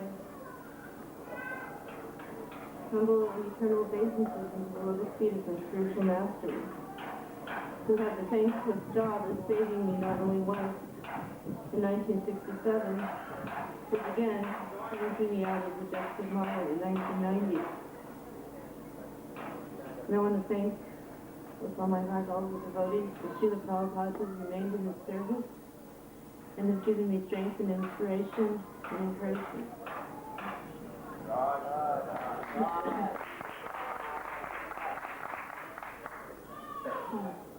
So yesterday there was a brief mention of the Conway Hall series. At the time of the Conway Hall series lectures, which were in central London and Holborn, we were all living out at John Lennon's estate. And this precipitated about a 45-minute drive into London. The only vehicle we had was that little matchbox red truck of Shyam Sundar's, a little flat red truck. And by this time, there was many devotees, the 6 of us, the ones that had joined, the oncoming American devotees, and it seemed like every day a new face, or in some cases, families would show up at John Lennon's estate. So in order to get all the devotees out there, we had to rent a car for Srila Prabhupada, and along with the car came a driver. It was part of the deal. And myself and my daughter Saraswati and Purushottam, who was the servant, would be the ones to travel with him and then travel back with him. The reason being was so that when I came back, I would be able to make some hot milk and puris for him when he would return back to the estate. And for myself, it was completely nerve-wracking because babies usually make noise, and mine was no exception. And most of the time, she had my fist in her mouth just to keep her quiet on that ride. And every week, we had the same driver coming with us. And on one occasion, in this Conway Hall series, Srila Prabhupada gave a very dynamic lecture. It was a very basic, you were not this body, you were spirit soul delivery. But somehow or other, everyone in that room was feeling and understanding something about what he was saying. And to wind up the discourse, we had a second kirtan. And the second kirtan that evening was unbelievably ecstatic. And Srila Prabhupada himself stood up and led the dancing. Now there's a picture of this. You'll see Prabhupada with his arms raised, and you'll see Jamuna one side or the other in the background. But the thing about that night was Srila Prabhupada, if you looked, his feet were never touching the ground. He was literally floating, he was levitating. And everyone was seeing this. So that night, after we left and we got into the car, suddenly Eddie turns to Srila Prabhupada, and I'm in the back seat with Purushottam, holding my daughter, and we hear him saying, "Well, Prabhupada, you got a little out of control tonight, didn't you?" And then he nudged him with his elbow. So we were in the back, we were just choking. It was so shocking. Because, yeah, he got a little out of control tonight. And there was a pause, and he said, "But you're right about one thing. Just like this car, it's no good without a driver." And we were completely stunned because this very ordinary guy had got the whole point of it. And Prabhupada was just simply unperturbed, and he looked at it and he nodded and he smiled and he goes, "Yes, you have understood." And that was such a wonderful moment to see how Srila Prabhupada was able to win the heart of every living entity, even someone that we considered beyond approach. Afterwards, there was a point when Prabhupada was living on Baker Street. This is when we were finishing Berry Place up. Not all the devotees actually did live in Baker Street, on Berry Place. The ones of us with children, including myself, would live outside in various places, various little flats or various arrangements. And at that point in time, I was cooking for Srila Prabhupada, so I would come over early in the morning on the subway, and someone would hopefully look after my kids, and I would spend the day cooking and then cleaning. And one morning when I went over there, the door was slightly ajar, and I felt kind of fearful because that was like the door was never open, so I was like wondering why is the door open, and I was almost a little bit afraid to look inside. So I pushed it just a little bit, and it didn't make any sound, but immediately I heard Prabhupada's voice. He says, "Come in, Malati, come in. We're watching television, come in." So I walked in, and he said, "Sit down. We're going to watch them land on the moon." And it was the moon landing. And we sat, I think Dan and Jai was there, Purushottam, and maybe Trivakram was there. It was just about that many of us. So we watched this whole moon landing, and when it was over, Prabhupada said, "Now turn it off." He goes, "This box has made fools of us all." And he laughed, and then he said, "They didn't land on the moon." And of course, that caused enormous controversy in its time. But I would like to mention about 9 months ago in West Virginia, I came across a newspaper article. And the title of the article is, "They Did Not Land on the Moon." And this was by two former NASA scientists, big guys, who had been part of this whole moon operation. And they offered scientific evidence of why this whole thing was a scam, that they never landed on the moon. And including the famous moonshot, it showed where that big thing came down on the ground, that the moon is covered with dust. But if you look, there's no crater. If that thing came blasting down, there would have been a crater in the dust, but it was just like sitting there. And that was one evidence. The other evidence was where the shadow, when it showed the moon, you know, the astronaut walking, the shadows were in the wrong direction for the time of day he was supposed to have been there. Furthermore, in the back, then they showed a blow-up, and you could see the steel beam. It was a structure. And the explanation, this whole thing took place in an underground test site in Nevada. So it was just interesting because most devotees accepted what Prabhupada said, just because he said it. But a lot of people did not accept it. There was even people who actually blooped over this statement. And here we have our allies, the Parmi scientists, supporting what Prabhupada first said from day one.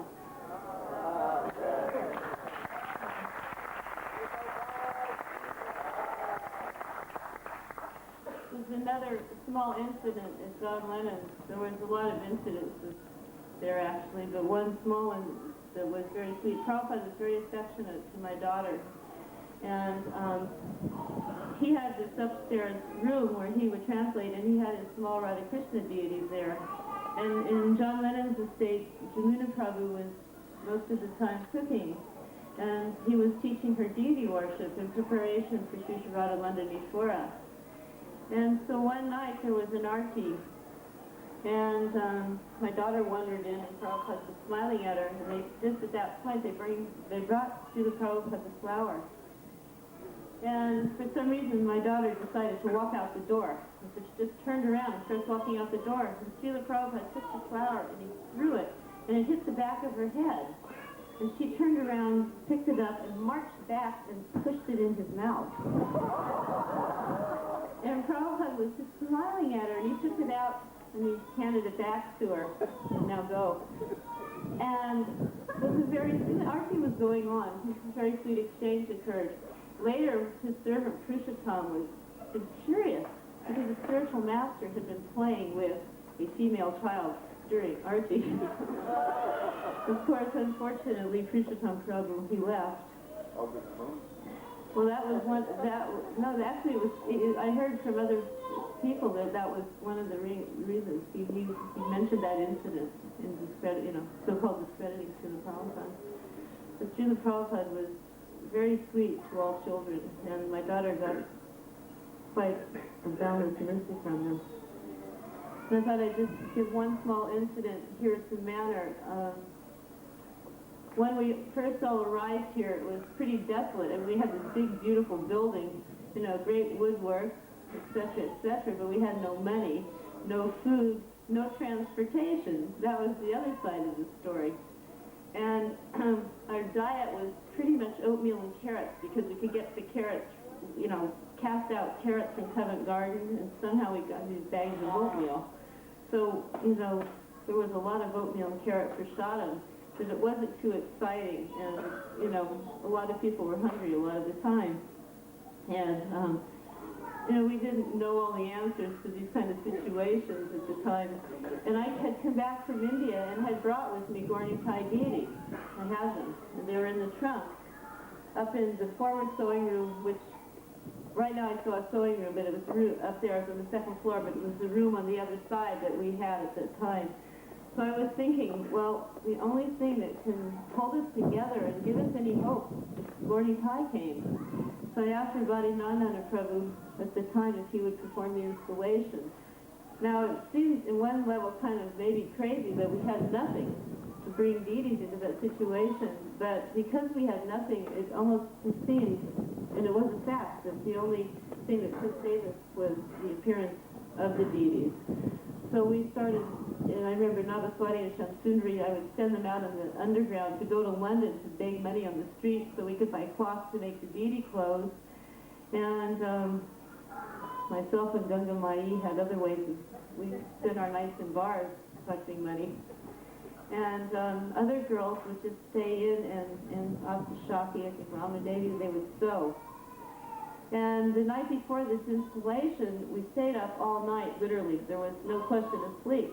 And I came in very early in the morning, it was light, and I looked out the window, and I saw mist coming off the roof, and the kitchen roof. And a little while later, I saw the mist was getting thicker, and we realized it wasn't mist, it was actually a fire. And so we had to call the fire department, and in the meantime, this deity installation was going to go on. So the fire was put out, this deity installation went on. And of course, there's a fire yajna. We were in the room, which is now your theater, and we had this big fire ceremony going on. It was totally filled with smoke, coughing, choking, and nobody opened any windows, of course. And suddenly I looked up, and at the windows were all the people from the fire department, because they'd come back to make a report. And now they see us in that room dancing around a fire.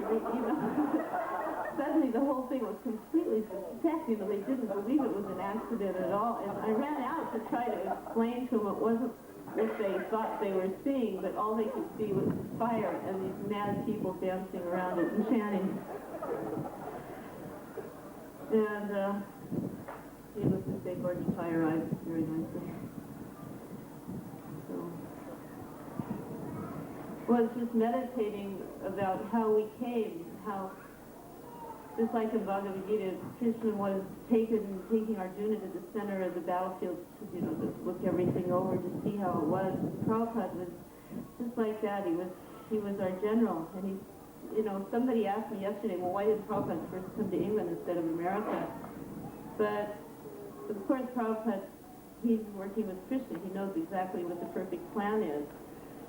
So he sent us to sort of prepare the way, not knowing how we would do it, but somehow or other, we knew we had to do it, and we knew we wanted to do it.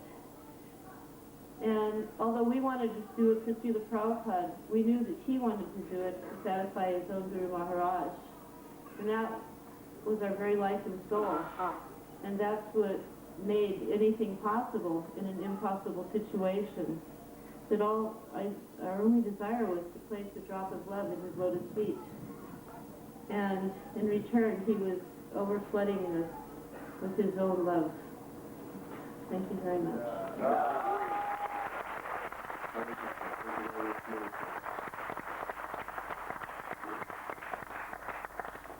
Anyone who's ever looked at the pictures of Prabhupada in India in the early days, you'll notice that very often in the background is Malati, very often carrying her little child, Saraswati. Malati worked very hard and made great sacrifices in the early days of this yatra, especially because she had to look after her child as well as looking after Prabhupada. I know she cooked for Prabhupada a lot. And whenever there was some emergency need for Prabhupada to, I don't know, if Prabhupada suddenly decided he wanted chili pakoras or something like that, it would be Malati that would go off and find the chilies in the middle of the night and cook them. Later on, here at Bhaktivedanta Manor, she led the way in preparing for the installation of Radha Gokulananda and setting up the deity worship. And I know she worked night and day, not only to, as she was saying, to sow for the deities and to prepare for their puja, but also to go out and get the money. She took that upon herself. And I know she was a tremendous inspiration to many of the devotees. Maharaji Prabhu Ki Jai.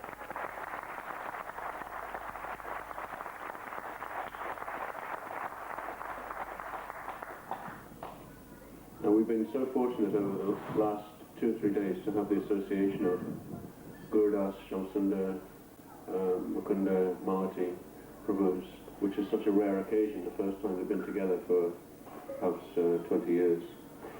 And Gurudas Prabhu has told me he's going to have to leave shortly, not for good, but he's got to go somewhere in a little while. So before he goes, I'd like to ask him to say a few more words.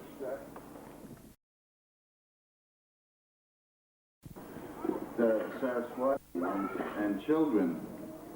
And before I start, I'd like to thank all the unseen heroes and heroines of this program, the people who are in the kitchen listening to this, and the people who are doing the sound and the wiring and taking care of the cows and things. Mohan over there doing the wiring. So, you know, all these people, thank you very much for making this possible, even though you're not seen sometimes, like they say in Ireland, he's in the tall grasses, which means he's nearby but can't be seen. Prabhupada had a very, very special relationship with Saraswati, and I saw that he could play with, who's his little Kishori, she would play a game of running and jumping on his Vyasasan, and this would go on for like half an hour or something. They were like, she was like a golden retriever. I was wondering, when is she going to stop? And when is Prabhupada going to stop this game? And he kept on doing it. Saraswati, he liked to tease. I remember Shamsundar and I, we were walking by that lake in Delhi, and she was on your back, and remember Prabhupada said, I wonder if Saraswati can swim like a duck? And she was going, no, no, no. And he said, go on, throw her in. And she thought, no, no, no. But, I mean, he also took her deities and hid them behind her back to see how she would cry and how she would feel the separation. And again, I was thinking, well, this game's going on a little bit longer than perhaps I would do it. And Prabhupada had this very special relationship with Saraswati to tease her, to see her devotion. I do have some notes, so I'm going to go into these. I've been reminded, like fire, we're starting to do a lot of music performances, and we were talking the other day, we did one at the Roundhouse, and so we thought, well, why not make a fire sacrifice, a mini fire sacrifice, as well as doing the Sankirtan. So we put something under the fire to protect the ground, but in the middle of our kirtan, some people came and actually dragged the fire out of the Roundhouse, and I was thinking, why is doing that? The guy before us broke his guitar. What's the big thing? So they pulled the fire out. Regarding the Rath Yatra festival, we were talking about Narayan Prabhu, and I remember he used to be working so intently. Our friend Gunanava was working with him, and Gunanava would say to Narayan, can I please have a hammer? And he'd go, yeah, like that. And Mukunda was doing all the negotiating, and these police were coming around, and because the police, they all thought we looked alike, they called everybody Mr. Grant, Mr. Grant. So they came to tell us that this Rath Yatra cart wouldn't do it, couldn't go around the corners that the route dictated. So Narayan thought he was brilliant, and he jumped off the cart, and in his words, his description was that one of these policemen had a nose made for punching, like a Pekingese dog. These are his words. And he started chanting the Tavakara Kamala in the policeman's ear, and the policeman, of course, started to freak out. Narayan thought, this is Lord Nrsimha's grace, but it was also the fact that this big guy was doing that. And he said, why not give this cart a sporting chance? And they said, yes. So the policeman and we were pushing the cart around this makeshift test run, and there was this corner that I don't think anything could turn, so it was like a 90-degree angle, and sure enough, the cart turned, the policemen were there, we were steering, and Narayan jumps off after it passed the test and said, isn't God great? So the policeman said, quite right, Mr. Kromps.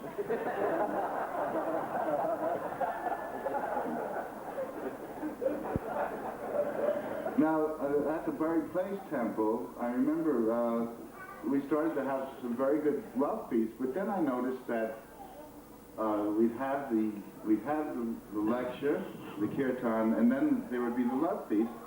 So I saw that people were starting to just show up at the love feast at the end. So then what I did is we'd have the love feast first and the lecture afterwards, and then the people would come up and there would be no love feast except we kept some downstairs, but they didn't know that, and there was the lecture. And then I kept on switching the times so that nobody could really tell how to miss the lecture and things like that.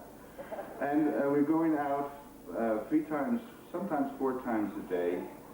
And one day we were going on Oxford Street, and this person had, I don't know what it would be called. It's like a barrow, but it's not a barrow. It's like a portable thing that you can just fold up, and it had incense and things like that on it.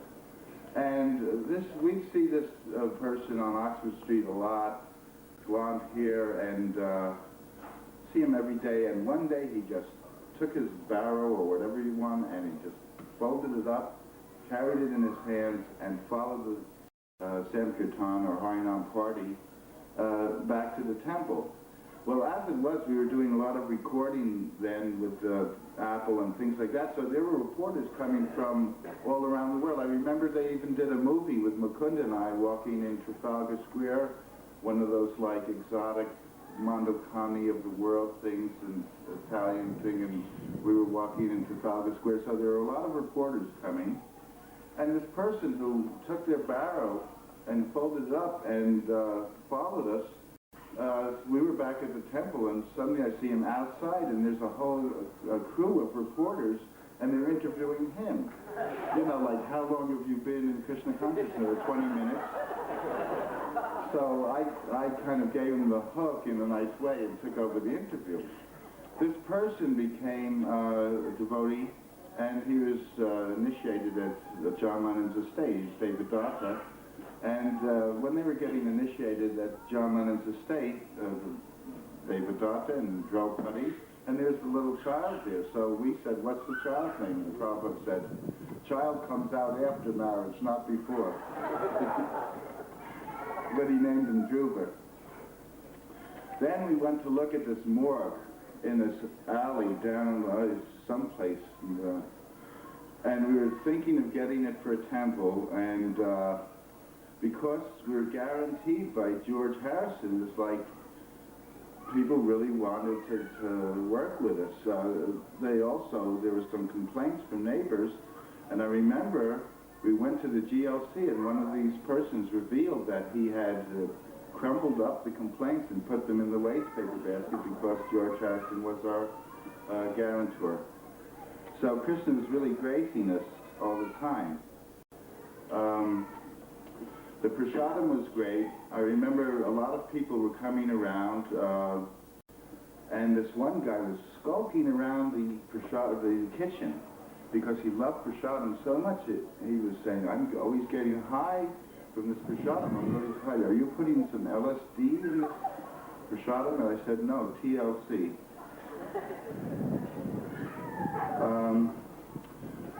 When we first opened Buried Place, there was a zoning restriction, Prabhupada said it would be nice to have an awning.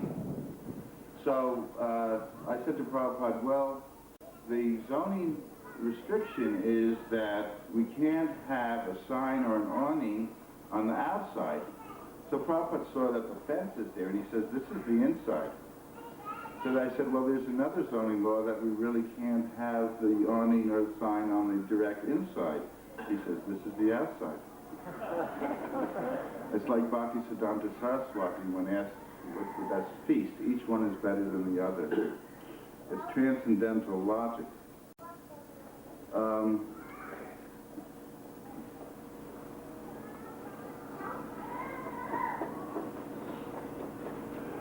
I was on a train with Srila Prabhupada writing, and a little previous to that, there were some devotees that were asked to be in exile for a while in their preaching, and there are a lot of other devotees who were thinking that because they didn't have that much personal association with Prabhupada, that they weren't as special to him. And I asked on behalf, I said, is each devotee special to you, Prabhupada? And he says, I love them equally. Just like Krishna reigns on the ocean, he doesn't have to, but he still does. And he says, I love each devotee equally. However, if someone does some service, I reciprocate. And so it may have seemed that Prabhupada favored someone because they were interacting in some way, and it was his mercy to love us all equally. But if someone did do some service, obviously you reciprocate. I saw early in San Francisco that Mukunda was going to Prabhupada's room a lot, and I agree with many devotees for something, so I said, yes, I want to find some way to go to Prabhupada's room too. So I started arranging TV and radio.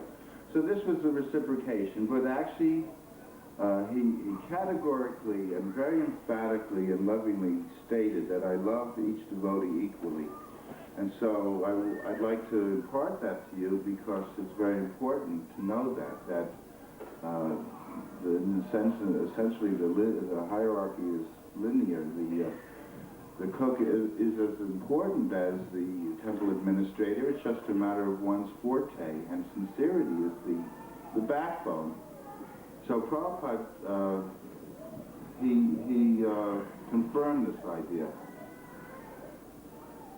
At the London Temple, I remember we were going on a lot of morning walks to Russell Square, and so as temple president at the time, I wanted to make sure that each devotee had a chance to walk with Prabhupada.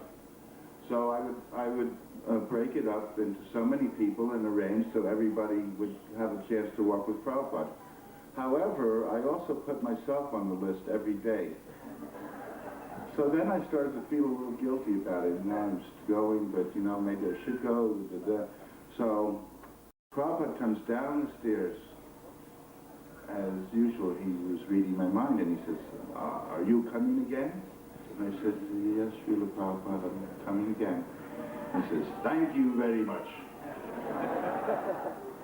Then we get back from the walk, and he goes up the stairs, and he comes back down the stairs because every day he had put his mittens at the bottom of the stairs, and he said, just see how we make mistakes. I forgot to take off my mittens. Like, it's the greatest mistake in the world. I forgot to take off my mittens. Just see how we make mistakes. I'd like to say one point about the mercy of Prabhupada's also chastisement. It was at the Bombay registration, we were basing the Constitution. It took us over a year to register in London, and we got Lord Goodman, the Prime Minister's lawyer, and we really had to work for it. But once you're established, it's hard to kick anybody out or anything. It's a very important thing. Similarly, in Bombay, we decided to register the society immediately. So Prabhupada told me to follow the constitution, essentially, of the Aurobindo people, except where it would be different, personalism, etc. So one of the things was the founder Acharya, A.C. Bhaktivedanta Prabhupada, will have full veto power. The next line was, the founder Acharya's name shall be on all stationery. Well, Prabhupada saw this, and he said, who is the founder Acharya? You? Brahmananda? Subal? I was devastated. He said, this must change. It was actually a simple oversight, but because of personalism and because of being trained by Prabhupada and everything, he found that and he said, this must be changed. So I had to go back to the men to get this line amended. Actually, I had to do a meeting with our board of trustees to amend it. It took about 2 or 3 days to do all the process. And I went back to the man after the board of trustees said the founder Acharya A.C. Bhaktivedanta Swami's name shall be on the stationery. And the man wanted a bribe. He didn't want to do it. He says, come back Monday and all this. So I said, I just came from the head of the CID, and I also am having a press conference tonight. And what do you want? That you either don't know the law, you want a bribe, or you're just unintelligent? Which one do you want in the paper tonight? So he said, I'll sign it immediately. So I brought it back to Prabhupada with tears in my eyes with the amendment, and I said, I really didn't mean to overlook that. And he says, I know, but I could think like that. And that was his training. So it was a very nice reaffirmation of personalism. And Prabhupada bestowed great mercy by pointing out things that we would overlook. He also encouraged our strong preaching. I remember in there was this example about the difference, that variegatedness is different than merging. And so there's an example that why do we pick a certain partner or a wife? It's a special thing, it's a personal thing. Or the other example is, why don't we eat stool in the street as opposed to nice food stuff? Well, when I said that, they flipped out completely, and I was banned from speaking, and they took me to Prabhupada and said, you're European disciples are saying, why don't you eat stool in the street? And Prabhupada said, well, yes, they use graphic examples. And then when the guy left, Prabhupada said, now tell me what else you said. He really wanted to know all the examples. So you said this and this. Well, that night, we were all sleeping there. It was kind of cold, and I had to make sure all the devotees had a place to stay. Well, everybody had a place to stay near Prabhupada, but Giriraj and I were left, and so we had to look for a place to stay. And so we wandered down, and there was a big house, and it was like the place of the impersonalists. All the Mayavadis, but there was a place to stay, and we said, well, we're just going to sleep, nobody will bother us, and it'll be great. And so we went in there, and Giriraj fell asleep, and one guy comes over, and he starts to kind of attack me and saying, well, we are all one, we're the same as Krishna, and things like that. I said, well, the spark of the fire can't cook a meal. It has the same quality, but not the same quantity. But he wouldn't hear it. So it's getting cold, and he's saying, well, see, the thread of this blanket is the same as the blanket. So I said, okay, and I took his blanket and gave him the thread.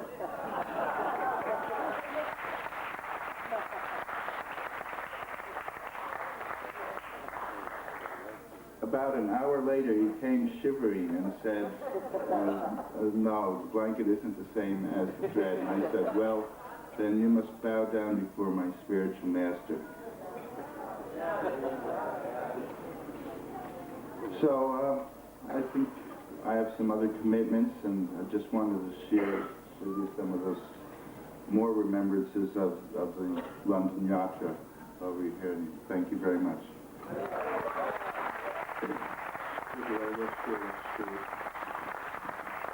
On behalf of everyone, I'd like to thank you for coming all this way and spending these days with us.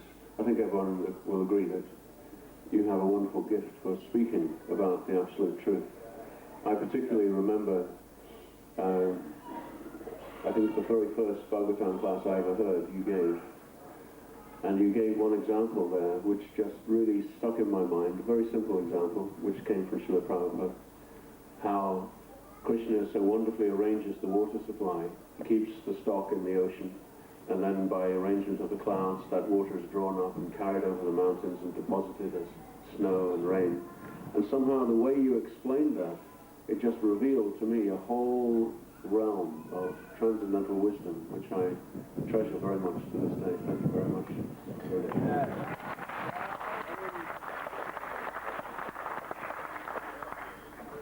Now, as I said, we're going in no particular order, and we may not have time for everyone who wants to speak. But if anyone here has something they really want to say, feels inspired, then please don't be shy to let me know, because unless you tell me, or Tribhuvan, then we won't know to call you.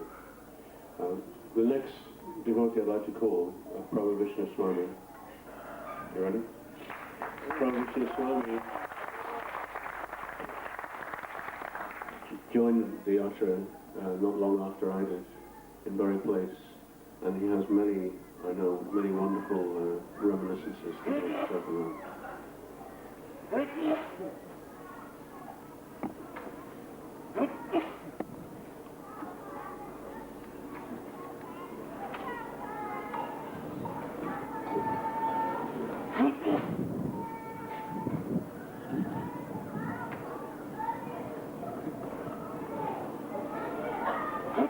Namam Vishnu Padaya Krishna Padaya Bhutani Srimati Bhaktivedanta Swami Namani Namaste Saraswati Devi Gauravani Pacharni Nirvisesha Srimati Krishna Jadashikani.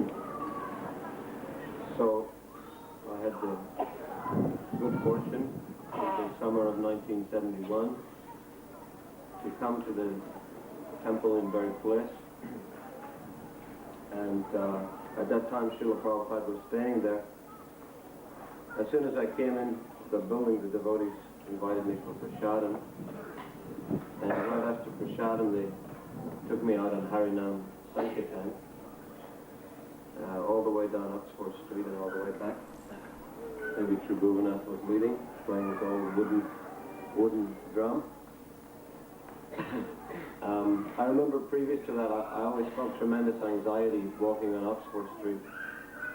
But when I was tagging along on the back of the Harinam party, I felt completely free from anxiety, and I knew that this is exactly the kind of life I want to lead and the kind of people I want to associate with. So in the evening, I went into the temple room, and Srila Prabhupada came down to give the lecture, and as Mandakini mentioned yesterday, the first sight I saw of Srila Prabhupada was his golden lotus feet just slipping out of his pointed golden slippers, and then he very lightly stepped into the temple room as if he were floating and ascended this huge Vyasasana, which Tribhuvan has already described. Actually, his form seemed very small and transcendental on this huge Vyasasana, but he also looked very, very grave and scholarly. He had his glasses on his nose, down like that, and he was reading in a very serious way from the Shastra. But there was a tremendous mood of affection and love centered upon Srila Prabhupada. You could feel the whole atmosphere was completely electrified, and I was completely enchanted by the atmosphere. So after the lecture, then I guess all the guests went away and the devotees started to pack up things for the night. I didn't want to leave the temple at all, so I sort of hung around, and somehow I made my way upstairs to the first floor, outside Srila Prabhupada's quarters, and the lights were off. So I was just hanging around up there. And then some brahmacharini came, and she was completely alarmed. I guess she thought some crazy fellow might run into Prabhupada's room. So she she started calling out for Tribhuvannath. I guess he was the temple commander. So Tribhuvannath came and he kind of got me by the scruff of the neck. And he took me downstairs and he gently pushed me out the front door. And he said, Krishna will take care of you. So then, must have been 1 or 2 days later, I came back again. And as soon as I came in the front door, there was a devotee there called Vishal. Some of you might remember, very portly devotee, very humorous devotee also. Used to always offer prayers to Srila Prabhupada. Fortunately, that year was my birth year, and by Krishna arrangement, we came in contact. I was born in a different family. My Guru Maharaj was born in a different family. Who knew that I will come to his protection? Who knew that I would come in America? Who knew that you American boy will come to me? These are all Krishna's arrangements. We cannot understand how things are taking place.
of the Supreme Personality of God is the origin of all beings.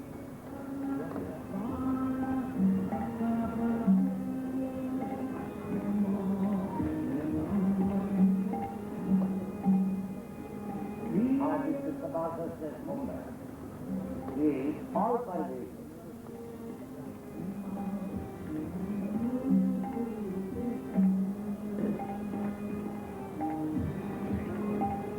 As soon as we become in touch with Krishna, the Krishna gives us all equally. Deham sadhuduttanam bhadatam priti suddha.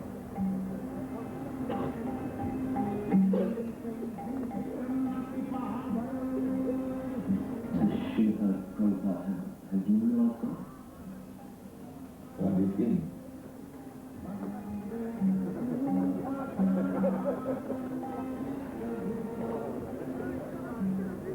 Sometimes you have to try to take the answer, whatever it is.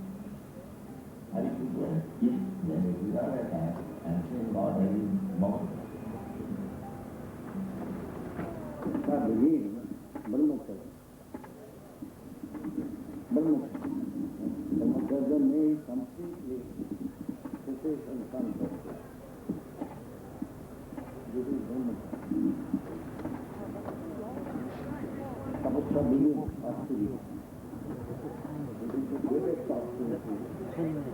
So, he practices. Tapasya Brahmacharya.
Shri भक्तिसिद्धांत Saraswati Goswami महाराज की तिरुभाव तिथि महामहोत्सव की जय।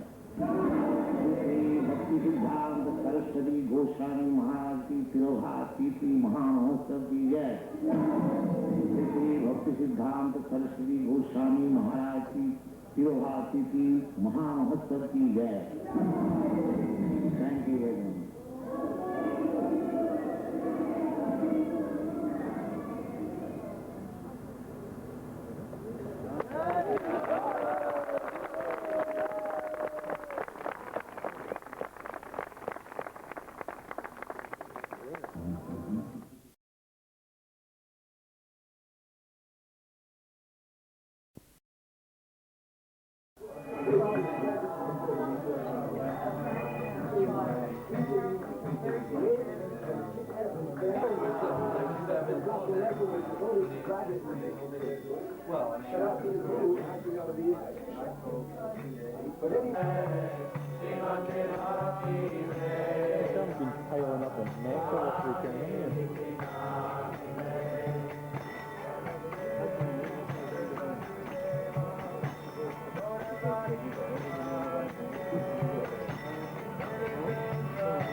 Amen.